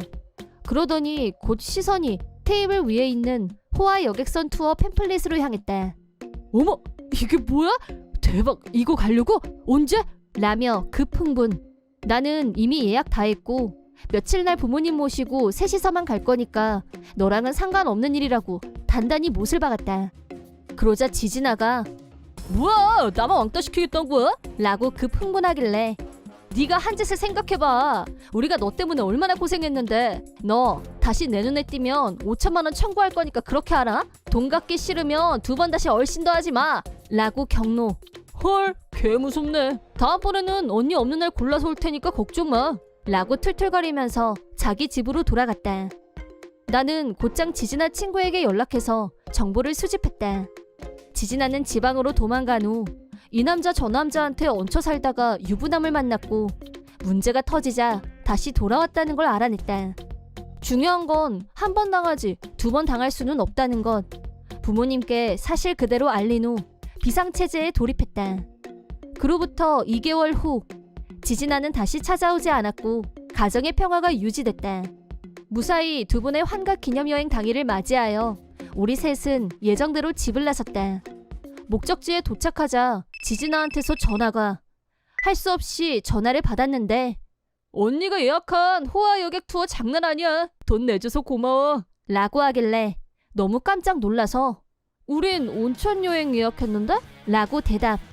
실은 내가 호화 여객 투어를 부모님께 말씀드리자 그것보단 온천 여행에 가서 가족끼리 오붓하게 쉬고 싶다고 하셨고 2박 3일 온천 여행으로 계획을 수정했다. 호화 여객 투어는 임시 예약까지 해놓은 상태였지만 아직 결제를 마치지 않아서 예약이 완료된 상태는 아니었고 아무 문제 없이 취소할 수 있었다. 그런 상황에서 지진아가 대체 무슨 말을 하는지 이해가 되질 않았다. 헐, 온천 여행? 뭐라니 지금? 언니 이름 말했더니 예약 명단에 있다고 해서 나 지금 탔는데? 라는 지진아의 말을 듣고 불안해진 나는 일단 전화를 끊고 여행사에 문의 전화를 걸었다. 확인 결과 우연의 일치로 나와 이름이 같은 사람이 예약이 있었고 지진아는 운 좋게 여객선에 승선한 거였다. 하지만 내 전화를 받고 예약을 안 한 사람이 여객선에 탔다는 사실을 알게 됐고 직원들은 지진아를 무임승차로 적발했다. 이미 배가 출발한 상태였기 때문에 내릴 수도 없어서 지진아는 투어 요금을 지불해야 했다. 우리 셋하고는 상관없는 일이었기 때문에 지진아의 일은 잊어버리고 우리는 온천 여행을 만끽하기로 마음을 정리했다. 한 달 후 즐거웠던 연휴도 끝나고 온전히 일상으로 돌아온 나는 매일 일에 쫓기면서 바쁘게 살고 있었다. 그러던 어느 날 저녁 현관문을 두드리는 소리에 깜짝 놀란 나는 두려운 마음을 진정시키며 물었다. 누구세요? 라고 하자 나야 진아, 문 좀 열어줘. 라며 지진아가 가냘픈 목소리로 말했다. 문을 열자 더러운 옷차림에 뺏싹 마른 모습의 지진아가 지진아 말에 의하면 호화 여객선을 타고 해외로 출발한 후 하선했을 때 돈도 없이 무조건 먹고 쇼핑하다가 현지 경찰에게 체포되는 바람에 배에 돌아오지 못했고 경찰서에서 골칫덩어리가 됐었다고 한다. 겨우겨우 석방돼서 좋아했는데 집에 올 돈이 없어서 현지에서 수상쩍어 보이는 알바를 하면서 돈을 벌었고 그 돈으로 간신히 귀국은 할 수 있었다고 한다. 하지만 귀국 후 곧바로 투어회사에서 연락이 왔고 호화 여객선의 여행 대금을 입금하라는 말을 듣고 돈이 한 푼도 없다 보니 다시 사채에 손을 대고 말았는데 결국 매일 빚쟁이들한테 쫓기는 신세가 됐다고 한다. 그러자 이번에도 부모님한테 손을 벌릴 생각으로 찾아온 거였다. 부모님은 그런 지진아를 보면서 우리 집에 너한테 줄 돈은 10원 한 장도 없다. 당장 나가! 라며 호통을 치셨고 밖으로 쫓아낸 후 문을 잠갔다. 지진아는 한참 동안 현관문 앞에서 제발 나 좀 살려줘. 라면서 버텼지만 나도 부모님도 못 들은 걸로 했다. 결국 포기하고 또 몰래 도망치려고 했지만 도망치려는 순간 사채업자한테 잡히고 말았고 그 즉시 사채업자들한테 끌려갔다. 그 덕분에 우리가 피해를 보는 일은 없었다. 지진아는 강제적으로 다시 해외에 보내졌는데 지난번처럼 위험한 일을 해야만 했다. 딱 한 번 어떻게 됐는지 걱정이 돼서 전화를 걸어본 적이 있는데 지진아의 핸드폰은 없는 번호라는 안내만 나올 뿐 연결이 되지 않았다. 소문에 의하면 지진아는 불법 체류자로 해외에 계속 살고 있다고 하는데 우리나라에 있을 때보다 더 비참하고 빈곤한 생활을 하고 있다고 한다. 사채업자 중에서도 특히 악질인 곳에서 돈을 빌리는 사람에 아무리 갚아도 빚은 늘어만 갈 거고 평생 빚에 허덕이며 살 모습이 안 봐도 훤했다. 그 모든 일이 결국엔 자업자득이었고 나도 부모님도 주변에 아는 사람, 친구 중 누구 하나 지진아를 도우려는 사람은 없었다. 나와 부모님은 지진아와 완전히 멀어졌다. 자연스럽게 지진아에게서 해방된 우리 가족에게 다시 평화가 찾아왔다. 설 연휴에는 가족끼리 온천 여행을 가는 게 루틴이 됐고 부모님도 그때를 손꼽아 기다리신다. 지진아가 사라진 후 내가 책임이 더 커졌고 앞으로는 지금 이상으로 부모님을 더욱 잘 모셔야겠다는 다짐을 해본다. 그래서 전보다 더 열일 중이다. 노력한 만큼 회사에서 좋은 평가를 받고 승진도 하고 연봉도 올랐다. 부모님이 연금 생활을 하게 될 때가 왔을 때 생활하는데 불편함이 없도록 지금부터 착실하게 저축해두려고 한다. 지진아 때문에 고생하신 걸 생각해서라도 앞으로는 돈 때문에 힘들게 하고 싶지 않다. 그런 생각을 갖고 있어서인지 일을 할 때 강한 동기부여가 되는 것 같다. 앞으로도 부모님을 모시고 행복하게 잘 살고 싶은 마음뿐이다. 아내와는 친구 소개로 만나 1년 만에 결혼했다. 나한테는 혼자 살고 계신 아버지가 있다. 어머니는 5년 전에 병으로 돌아가셨고 그 이후로 아버지 혼자서 고향을 지키며 살고 계신다. 나는 정금 발령을 받아 고향이 아닌 지금 사는 곳에 정착하게 됐다. 아내를 만나 결혼한 후에는 회사의 말에서 근무지를 여기로 고정했다. 여기는 아내의 출신지여서 우리 집에서 처갓집까지 30분 정도밖에 안 걸려서 비교적 자주 찾아뵙는 편이다. 그에 비해 나의 본가는 차로 3시간이나 걸리는 곳에 있었고 아내가 홀 시아버지를 만나러 가는 게 부담스럽다고 해서 아직 한 번도 안 내려가 본 상태이다. 장인 장모님께는 생일 때마다 선물도 드리고 가끔은 같이 짧은 여행도 했지만 고향에 계신 아버지께는 아무것도 해드린 게 없었다. 그러던 차에 며칠 있으면 어버이날이고 해서 오래간만에 아버지랑 둘이 여행이라도 갈까 하는 생각이 들었다. 이왕이면 아내도 같이 가는 게 더 좋겠지만 시아버지가 불편하고 부담스럽다고 하는 아내에게 여행이라니 어림없다는 생각에 처음부터 아버지하고 둘만의 여행 계획을 세웠다. 물론 어버이날이니까 처가에도 선물은 할 생각이었다. 장인어른이 골프채를 갖고 싶다고 전부터 말씀하셨기 때문에 이번에 사드릴 생각이었다. 어버이날 당일 오전에 처가댁에 가서 골프채를 선물로 드렸더니 무척 좋아하셨고 오후부터는 아버지를 모시고 1박으로 여행을 다녀오겠다고 아내에게 말했다. 그러자 역시나 아내는 자기는 가고 싶지 않다고 했고 처음부터 같이 갈 생각도 안 했으니 걱정 말라고 하고 가방을 챙겨서 혼자 출발했다. 본가에 도착해서 아버지를 태우고 꽃구경도 하고 오래된 사찰에서 힐링도 하고 관광도 하고 평소에 자주 찾아뵙지 못해서 죄송하다는 말씀도 드렸다. 아버지는 이미 모든 걸 다 알고 계시다는 듯이 부부간에 사이좋게 지내는 게 제일이다. 그쪽 부모님께도 항상 잘하고 있지? 라는 아버지 말씀을 듣고 있자니 왠지 울컥했다. 아버지와 둘이서 여행을 한 건 정말 오래간만이었고 즐거운 시간이었다. 저녁 때까지 부지런히 명소를 돌아다닌 후 숙박지인 호텔에 갔는데 뜻밖에도 호텔 앞에 아내와 장인, 장모가 있었다. 아내는 나를 보자마자 달려오더니 대뜸 소리부터 질렀다. 이렇게 고급 호텔에서 묵는단 말은 안 했잖아. 네가 어떻게 여기까지 왔어? 당신 노트북에 여기 호텔에서 온 이메일이 있길래 그거 보고 달려왔어. 그래서 말인데 이 호텔은 우리 부모님이 묵을 거니까 아버님은 집에 그냥 가시라고 해. 지금 무슨 소리라는 거야? 장인어른한테는 아침에 선물 드렸잖아. 이건 나하고 아버지 여행이거든? 뭐라니? 당연히 우리 부모님이 먼저지. 그리고 격이라는 게 있는데 아버님한테는 안 어울린다 생각 안 들어? 여기 아버지 직계 가족이 경영하는 호텔이야. 에?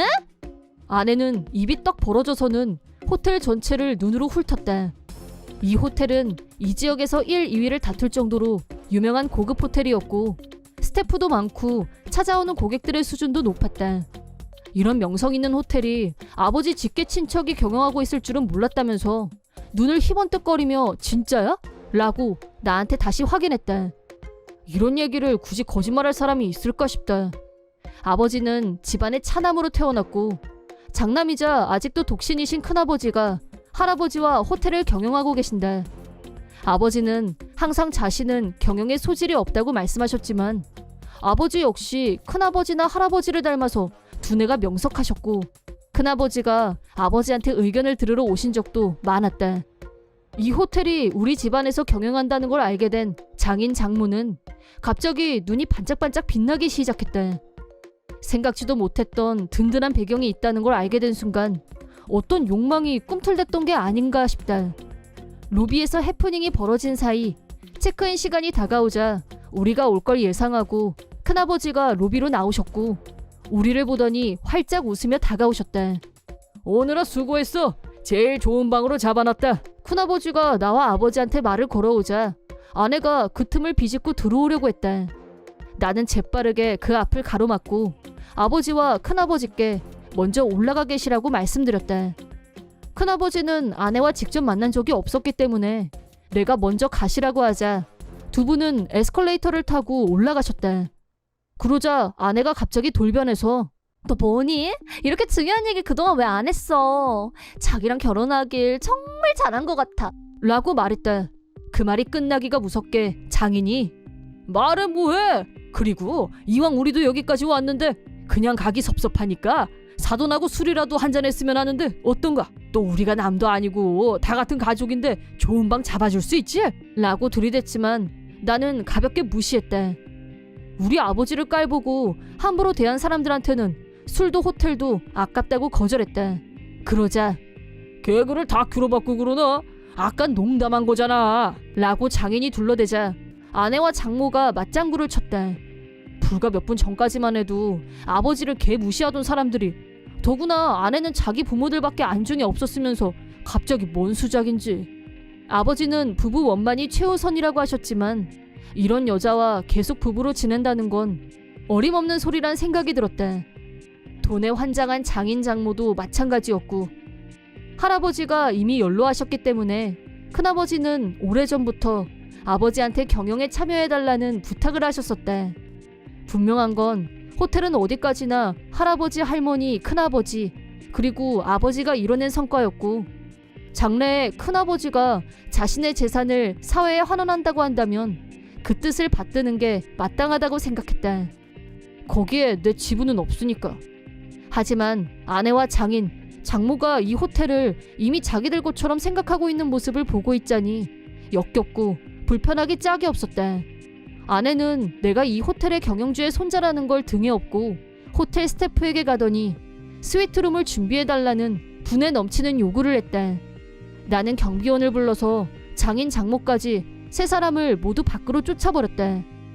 덧붙여서 저 세 사람이 로비 근처에 얼씬도 못하게 할 것과 만약 억지로 들어오려고 한다면 경찰에 바로 연락해도 된다고 일러뒀다. 세 사람은 경비원한테 고래고래 소리를 지르며 난동을 부렸지만 얼마 있다가 집으로 돌아갔다. 상황이 정리된 걸 확인한 후 나도 방으로 올라갔다. 아무 일도 없었던 것처럼 큰아버지와 회포를 풀고 아버지와 남은 여행을 즐겼다. 원래는 1박만 할 예정이었는데 그딴 집에 빨리 가봐야 좋을 일도 없을 것 같고 해서 큰아버지한테 부탁해서 며칠 더 호텔에 묵으면서 여행을 만끽했다. 아버지는 자기 때문에 부부 사이에 문제가 생긴 거 아니냐며 나한테 미안하다고 하셨지만 내 입장에서는 아내의 본성을 알게 됐으니 오히려 잘된 일이라고 생각했다. 며칠 후 집으로 돌아갔는데 집에는 아내 말고도 장인 장모까지 출동해서 나를 반겼다. 그리고 자기야, 우리 2세대 주택 짓는 거 어때? 한 30억 정도면 고급 주택 소리 듣겠지? 그래 욕실은 히노키가 좋다더라고. 나는 보석 목걸이 하나 있었으면 라면서 각자의 욕망을 드러냈고 나는 대답 대신 세 사람 앞에 종이를 한 장 내밀었다. 그러자 깜놀한 세 사람은 이게 뭐야? 라는 질문에 보다시피 이혼 서류지 뭐긴 뭐냐고 하자 아내가 급흥분해서 갑자기 웬 이혼이냐며 난리를 쳤다. 그걸 일일이 설명해야 아냐? 라고 되물은 후 돈이면 영혼도 팔 것처럼 달려드는 당신 같은 사람과는 더 이상 가족으로 산다는 건 있을 수 없는 일이라고 이유를 밝혔다. 그러자 아내는 연기인지 실제인지 눈물을 흘리며 이혼하기 싫다. 내가 널 얼마나 사랑하는데 어쩌고 했지만 사랑하는 건 내가 아니라 돈이 분명했다. 나는 지난 1년간 아내의 부모님을 극진하게 대했다. 아버지한테 죄송하다는 생각이 들 정도로 말이다. 하지만 며칠 전 아내는 나한테 아버지보다 자기 부모님을 더 우선시하라고 명령했고 급기야 아버지를 돌려보내라는 망언까지 했다. 내가 호텔 경영자의 직계 가족이란 걸 알게 되자 호화 2세대 주택을 지어서 동거하자는 일방적인 계획까지 이런 최악의 인간들과 어떻게 가족으로 지냈을까 하는 회의가 된다. 아내는 금수저인 나와 절대 이혼하고 싶지 않다고 버텼지만 이 정도 반응은 이미 예상하고 있었고 변호사에게 일임해서 신속하게 이혼 소송을 마쳤다. 아내는 그렇다면 재산 분열을 해달라고 헛소리를 했는데 살아계신 조부모님의 재산을 노리는 것도 웃기고 더 중요한 건 나는 평범한 셀러리맨이라는 사실, 분여할 재산도 없었다. 짧은 결혼 생활 동안에도 상여금을 받으면 바로 자기 부모님한테 투척해왔으면서 뭘 내놓으라는 건지 어이 상실이었다. 신혼집으로 살고 있던 아파트도 바로 방을 뺐다. 아내는 이제 갈 집도 없어진 마당에 내가 금수저라는 걸 알고 나서 주변에 자랑질을 하고 호기롭게 카드를 긁으며 쇼핑을 해댔는데 이혼하고 나니 그 비용은 모두 혼자 감당해야 했고 장인 장모의 지출까지 합하니 5천만 원 정도의 빚을 지게 됐다고 한다. 결국 아내와 장인, 장모는 카드 대금을 다 갚지 못했고 블랙리스트에 올라가면서 살던 집까지 포기해야 하는 상황이 왔고 셋은 홈리스나 다름 없어졌다. 이제 남은 건 빚 갚는 일밖에 없었다. 이혼 후 큰아버지가 호텔 경영을 배워볼 생각이 없냐고 제안하셔서 아버지도 나도 경영에 합류하기로 했다. 아직까지도 그 셋한테서 도와달라고 연락이 오는데 죽는 날까지 그럴 생각은 없다. 부디 셋이서 알아서 살아남길 바란다. 본인들이 한 짓을 후회하면서 말이다. 내 이름은 한기라. 유명 가구 회사의 정사원이며 나이는 26. 지금은 혼자서 살고 있지만 1년 전까지는 약혼자와 동거했었다. 약혼자였던 왕진상과는 고등학교 때부터 사귀어온 사이였고 가족끼리도 서로 잘 알고 두루두루 사이좋게 지내고 있었다. 양가 부모님 간의 사이도 좋았다. 왕진상은 대학 졸업 후 아빠 인맥으로 아빠 회사에 취직해서 영업을 담당했다. 이대로 쭉 결혼까지 가려니 모두가 다 그렇게 생각했었는데 예상치 못한 일로 파국을 맞이했다. 24살 때 왕진상한테 프로포즈를 받은 나는 결혼식을 어떻게 할까 계속 고민 중이었다. 막상 얘기는 나왔지만 서로 회사 일이 바쁘다 보니 전혀 진척이 없었고 어영부영하다 보니 결혼 얘기가 나온 지가 벌써 1년이나 지나 있었다.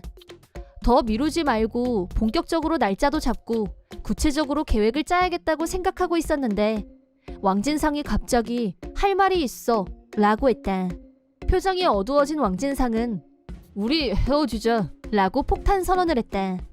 처음에는 장난치는 줄 알고 대수롭지 않게 받아들였는데 나 진심으로 하는 말이야 라고 하더니 왕진상이 솔직하게 사정을 털어놨다. 결별 이유는 왕진상에게 다른 여자가 생겨서였고 그 여자는 다름 아닌 내 친동생 한진자였다.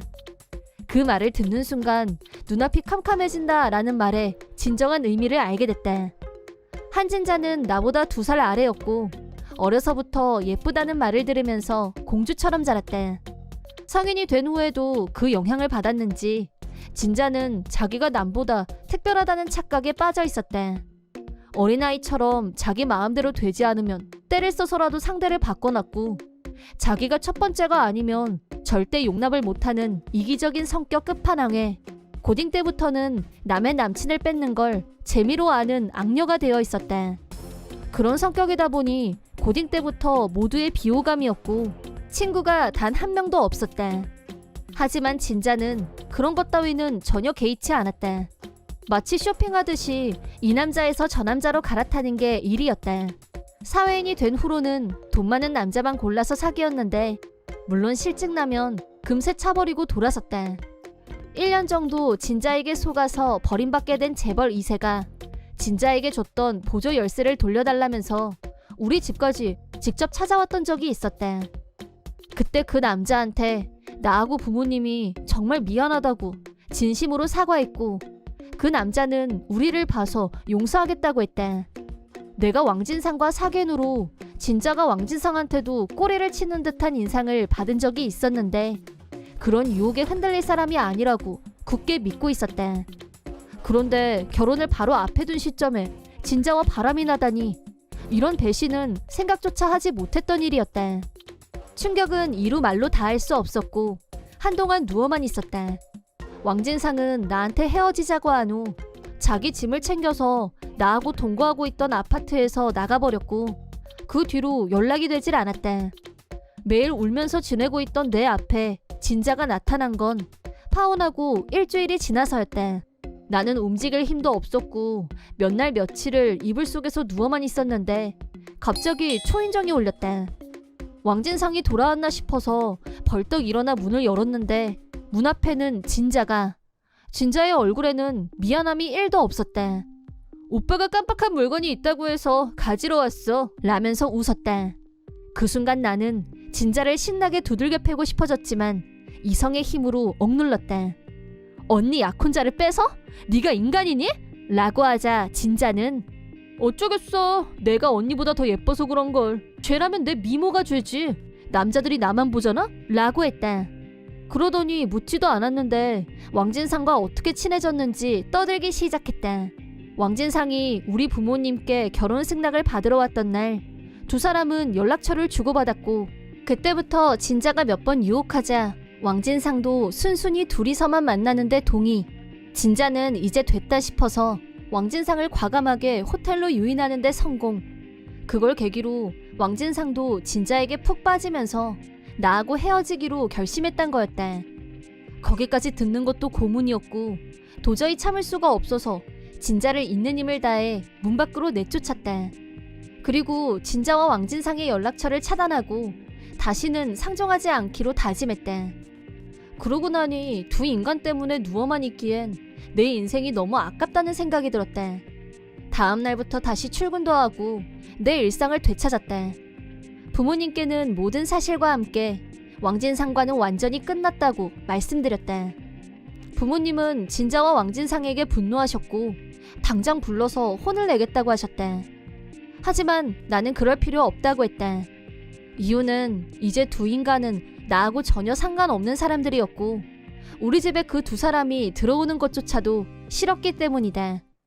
그 일 이후로 오로지 일에만 올인한 나는 회사에서 일로 인정받는 사람이 되어 있었다.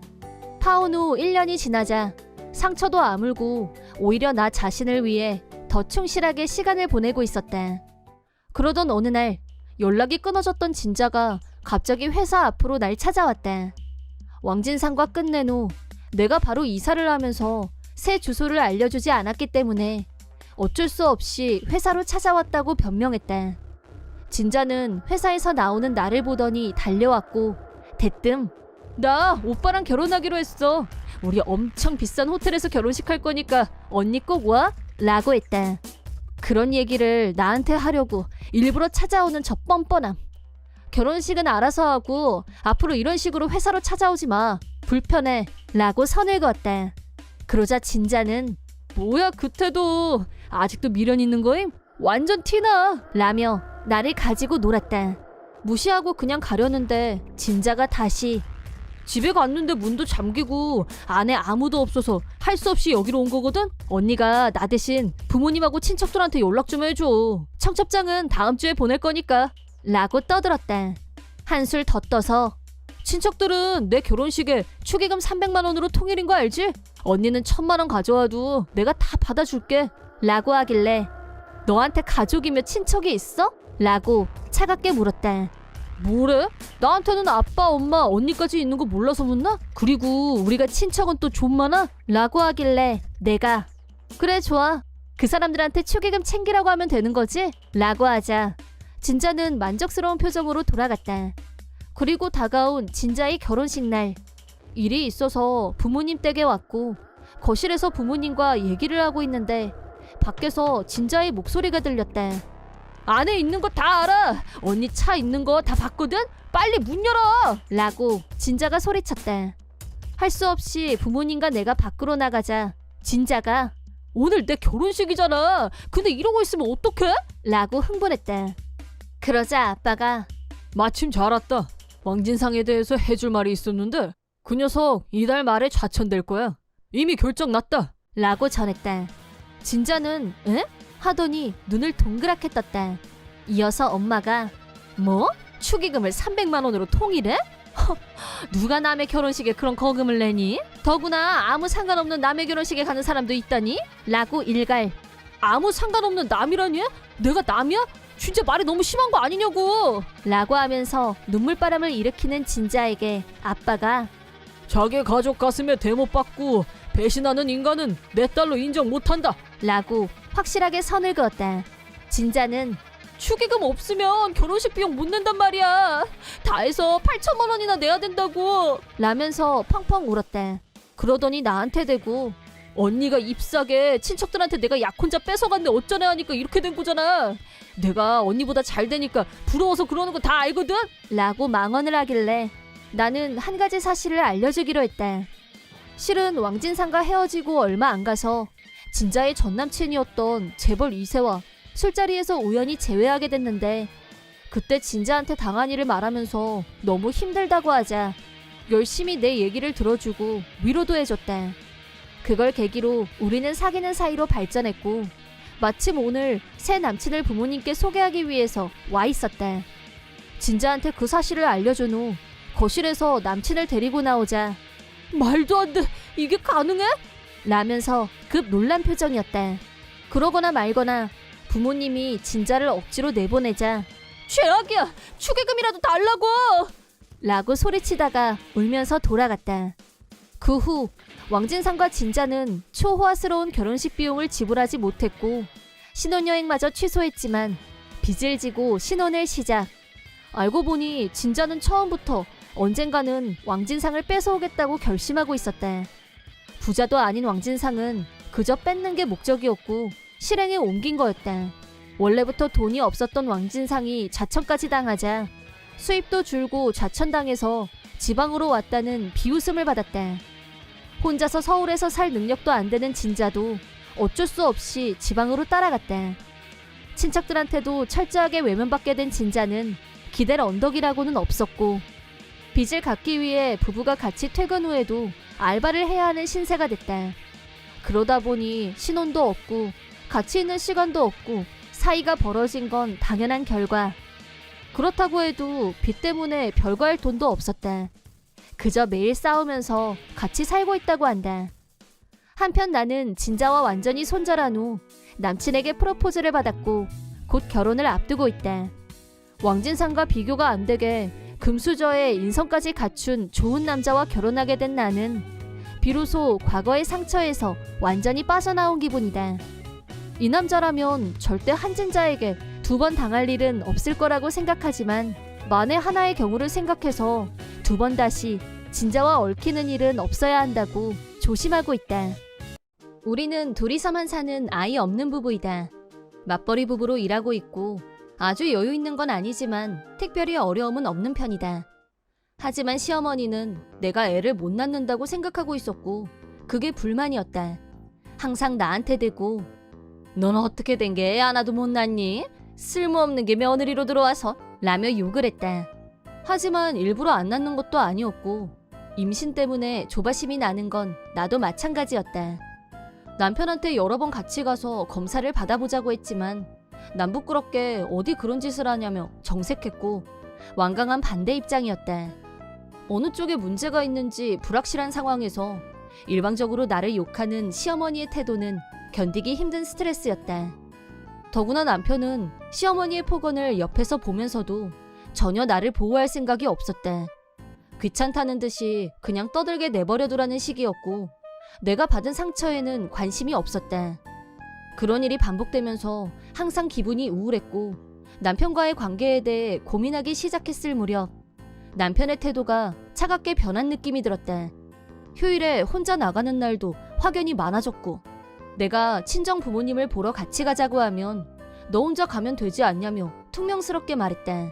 시어머니는 툭하면 나를 불러서 집안일을 시키지 못해 안달이었는데 남편은 며느리면 당연한 거 아니냐 라는 식으로 나를 내몰았다. 그러던 어느 날 남편이 여행을 가자고 제안했다. 그동안 시어머니가 나를 마구 부려먹었기 때문에 위로라도 해주려는 건가 싶어서 내심 기분이 좋았다. 남편한테 어디로 갈 거냐고 물었더니 아무데나 상관없으니까 적당한데 적당한 호텔 예약해두라고 대답했다. 말투만 들으면 나랑 진짜 여행 갈 생각이 있는 건가 싶을 정도였다. 하지만 남편이 먼저 여행을 제안했고 이왕이면 즐겁게 다녀오자고 생각하면서 호텔 예약을 마쳤다. 그러자 다음날 사실은 시어머니도 같이 가는 거라고 남편이 말했다. 모처럼 남편하고 둘이 가는 여행이라고 생각했었는데 시어머니라니 너무 절망스러워서 경악할 지경이었다. 남편한테는 마지막까지 여행은 둘이만 가고 싶다고 했지만 내 의견은 들을 생각도 없어 보였고 셋이서 가는 걸로 무조건 밀어붙였다. 결국 시어머니 때문에 모처럼의 여행을 포기하는 건 아깝다는 생각에 준비하고 나섰는데 남편이 운전하는 차가 점점 인적 드문 산길을 따라가는 게 이상하게 느껴졌다. 아무래도 불안해서 길을 잘못 든 거 아니냐, 이 길이 맞냐 여러 번 확인을 해도 옆좌석에 앉아있던 남편과 시어머니는 희죽희죽 웃기만 했다. 여기 맞아. 내가 왜 길을 틀려? 라고 대답했다. 그때부터 어딘가 불길한 예감이 들었지만 깊은 산중에서 내리자고 할 수도 없고 설마 길을 알고 가는 거겠지? 일단 믿고 가보자. 그렇게 생각하고 있었는데 남편이 갑자기 차를 세우더니 차가 고장난 것 같다면서 차 밖으로 나갔다. 이런 산속에서 고장이라니 너무 걱정됐는데 시어머니가 나더러 너는 안 나가보고 뭐하냐면서 나가서 도울 일 없나 보고 오라고 성화를 부려서 어쩔 수 없이 차에서 내렸다. 그러자 남편이 쏜살같이 차에 올라타더니 문을 잠갔다. 지금 뭐 하는 거야? 문 열어 빨리! 내가 당황하자 남편과 시어머니는 여유있게 웃으면서 여행 끝나면 데리러 올 테니까 넌 여기서 잡초라도 뜯어먹으면서 기다려. 멧돼지랑 곰이 나올 수도 있다니까 몸 조심하고 라고 하더니 거짓말처럼 나만 혼자 남겨두고 남편과 시어머니 둘만 차에 타고 산에서 내려갔다. 물론 멘붕이 왔지만 남편과 시어머니에 대한 분노가 그걸 능가했고 반드시 복수하리라 다짐했다. 그리고 몇 시간 후 호텔에 도착한 두 사람은 먼저 와 있는 나를 보고 아연질색했다. 네가 왜 여기 있어? 아까 산에 버리고 왔는데? 너 귀신은 아니지? 설마 죽은 거니? 귀신이라니요. 그럴 리가요. 제가 요청을 했죠. 헬기 좀 보내달라고. 뭐, 헬기? 그렇다. 남편과 시어머니가 나를 버리고 갔고 지갑도 차에 둔 절망적인 상황이었지만 핸드폰은 주머니에 있었기 때문에 전파가 터지는 곳으로 걸어가서 어떤 사람에게 전화를 걸었다. 남편은 내가 무슨 재주로 헬기를 부를 수 있다는 건지 믿을 수 없다는 얼굴이었다. 헬기를 소유하고 있는 사람은 다름 아닌 내 친아빠였다. 엄마는 내가 초등학생일 때 친아빠와의 신분 차이 때문에 고민하다가 이혼을 했고 몇 년이 지난 후 지금 아버지와 재혼했다. 평범하고 소박한 삶에 만족하며 살고 있었지만 나는 친아빠와 계속 연락을 하고 지냈고 엄마도 그 점은 인정해주고 있었다. 특히 이번 여행을 가면서 아빠 얼굴도 한번 볼 겸 일부러 아빠가 경영하는 호텔에 예약하려고 연락을 드렸는데 아빠도 기뻐하시면서 좋은 방을 예약하게 도와주셨다. 설마 내가 이런 일을 당할 줄은 상상도 못했었지만 남편이 가버린 후 나는 제일 먼저 아빠한테 연락했다. 산속을 헤매고 있는데 도와줄 수 있겠냐? 라고 위치 정보를 보냈다. 잠시 후 아빠는 내가 있는 곳에서 1km 정도 떨어진 곳에 넓은 공터가 있다면서 거기로 헬기를 보내겠다고 했고 그 덕분에 나는 두 사람보다 훨씬 먼저 호텔에 도착할 수 있었다. 세상에 이런 일이. 경악하느라 바쁜 남편 옆에는 처음 보는 어떤 여자가 서 있었고 누구냐고 묻자 그제야 정신이 돌아온 남편은 겁먹은 얼굴로 나를 봤다. 이 여자는 남편의 새 여자일 거고 그래서 내가 필요 없어졌다는 합리적 의심이 들었다. 급기야 나를 산속에 버리는 만행까지 저질렀고 시어머니도 남편한테 장단을 맞춰서 새 며느리감과 셋이서 여행을 즐길 생각이었겠지. 잘만 풀리면 이번에는 손주를 얻을 수 있지 않을까 기대했던 게 분명하다. 하지만 그런 일은 없을 거다. 이미 아빠가 경찰에 신고해서 나를 산속에 유기한 죄로 남편과 시어머니는 바로 체포됐다. 불륜녀는 자기는 모르는 일이라고 딱 잡아댔지만 몰랐었다는 건 통하지 않았다. 남편과 똑같이 경찰에 연행됐다. 나도 참고인으로 경찰서에 갔는데 남편과 시어머니는 내가 재벌 아버지를 뒀다는 걸 알게 되자 미안하다고 싹싹 빌었다. 완전히 180도 태도를 바꿔서 말이다. 그런 좋은 얘기를 왜 지금까지 숨겼어? 네가 그렇게 귀한 집 딸인 건 알았으면 내가 나가서 바람을 피웠겠어? 절대 안 그랬지. 오늘 일은 내가 장난이 좀 심했지? 약속할게. 앞으로 널 세상에서 제일 행복한 여자로 만들어줄게. 라며 입에 침도 안 바르고 거짓말을 했고 시어머니는 세상에 네가 그런 큰 호텔 사장님 딸이었다니. 사람 이름 모른다더니 앞으로 너랑 나랑 진짜 잘 통하는 고부간이 될 것 같지 않니? 혹시 아이가 안 생기면 요즘은 입양도 많이 하던데 뭘? 이제부터 너랑 몇 배 더 좋은 사이가 됐으면 하는 게 내 바람이다. 라면서 혼자 신나서 되는 대로 막 던져댔다. 산속에 버리고 간 주제 내가 자기들이 하자는 대로 할 거라고 생각하는 건가 지금? 내가 그렇게 우습게 보이나 싶었다. 내가 이혼하고 싶다고 하자 아빠도 이 두 사람이 용서가 안 된다면서 유능한 이혼 전문 변호사를 바로 알아봐 주셨다. 변호사는 두 사람의 밑바닥까지 다 까발렸고 응징이 무엇인지 통쾌하게 보여준 후 이혼을 이끌어냈다. 내가 원하는 결과가 얻어져서 대만족이었다. 물론 도장 찍은 정도에서 만족할 수는 없었다. 변호사의 수완이 정점을 찍은 건 남편과 시어머니에게 거액의 위자료를 청구한 순간이었다. 아마 그 돈은 평생 일해도 다 변상할 수 없는 금액이 될 것이다. 물론 불륜녀에 대한 응징도 빼놓을 수 없었다. 불륜녀는 남편과 시어머니한테 운이 좋아서 내가 산속에서 죽으면 보험금이 들어올 거고 그러면 편하게 살 수 있을 거란 말을 들었다고 했다. 내가 산속에 혼자 있었던 이유는 부부싸움 중에 막무가내로 혼자 차에서 내렸고 그러다 산속에서 길을 잃은 걸로 시나리오를 만들어 놓았다고 했다. 이혼이 결정난 후 이런 사실들을 근거로 시어머니와 남편은 실형 선고를 받고 감옥에 갇히는 신세가 되고 말았다. 실형 판결이 내려지는 순간 남편과 시어머니는 발광하면서 나한테 살려줘 라고 필사적으로 소리쳤지만 산속에 나를 버린 순간 모든 답은 나와 있었다. 받아야 할 벌은 받게 되어 있는 것이다. 불륜녀는 실형 선고는 받지 않았지만 이번 일을 아빠가 불륜녀의 직장과 가족들에게 알렸기 때문에 집에서는 손절당하고 회사에서는 해고됐다. 남은 건 갚아야 될 거액의 위자료뿐이었다. 남편은 그건 다 장난이었다고 마지막까지 우겼지만 우긴다고 진실이 뒤집히는 것도 아니고 호텔에 불륜녀가 같이 왔다는 게 증거를 뒷받침해줬다. 시어머니는 나이도 있고 아마 살아서는 감옥에서 걸어 나오지 못할지도 모른다. 만에 하나 석방된다고 해도 남은 건 갚아야 할 돈뿐이다. 매일같이 시어머니한테 아이도 못 낳는다며 욕을 먹을 때만 해도 빨리 임신만 하면 이 모든 일이 해결될 텐데 라는 생각도 했었다. 하지만 지금은 아이가 없는 게 행운이란 생각이 든다. 이혼하면 나야 남이지만 상관없지만 아이한테는 아빠라는 사실이 변하지 않을 거고 범죄자의 자식이라는 낙인이 찍힌 채로 살게 될지도 모르는 일이니까. 친아빠는 세상엔 좋은 남자가 얼마든지 있으니까 그런 쓰레기 같은 놈은 잊어버리라며 나를 위로해 주셨다. 나도 동감이다. 그런 인간들은 다 있고 앞만 보고 걸어갈 생각이다.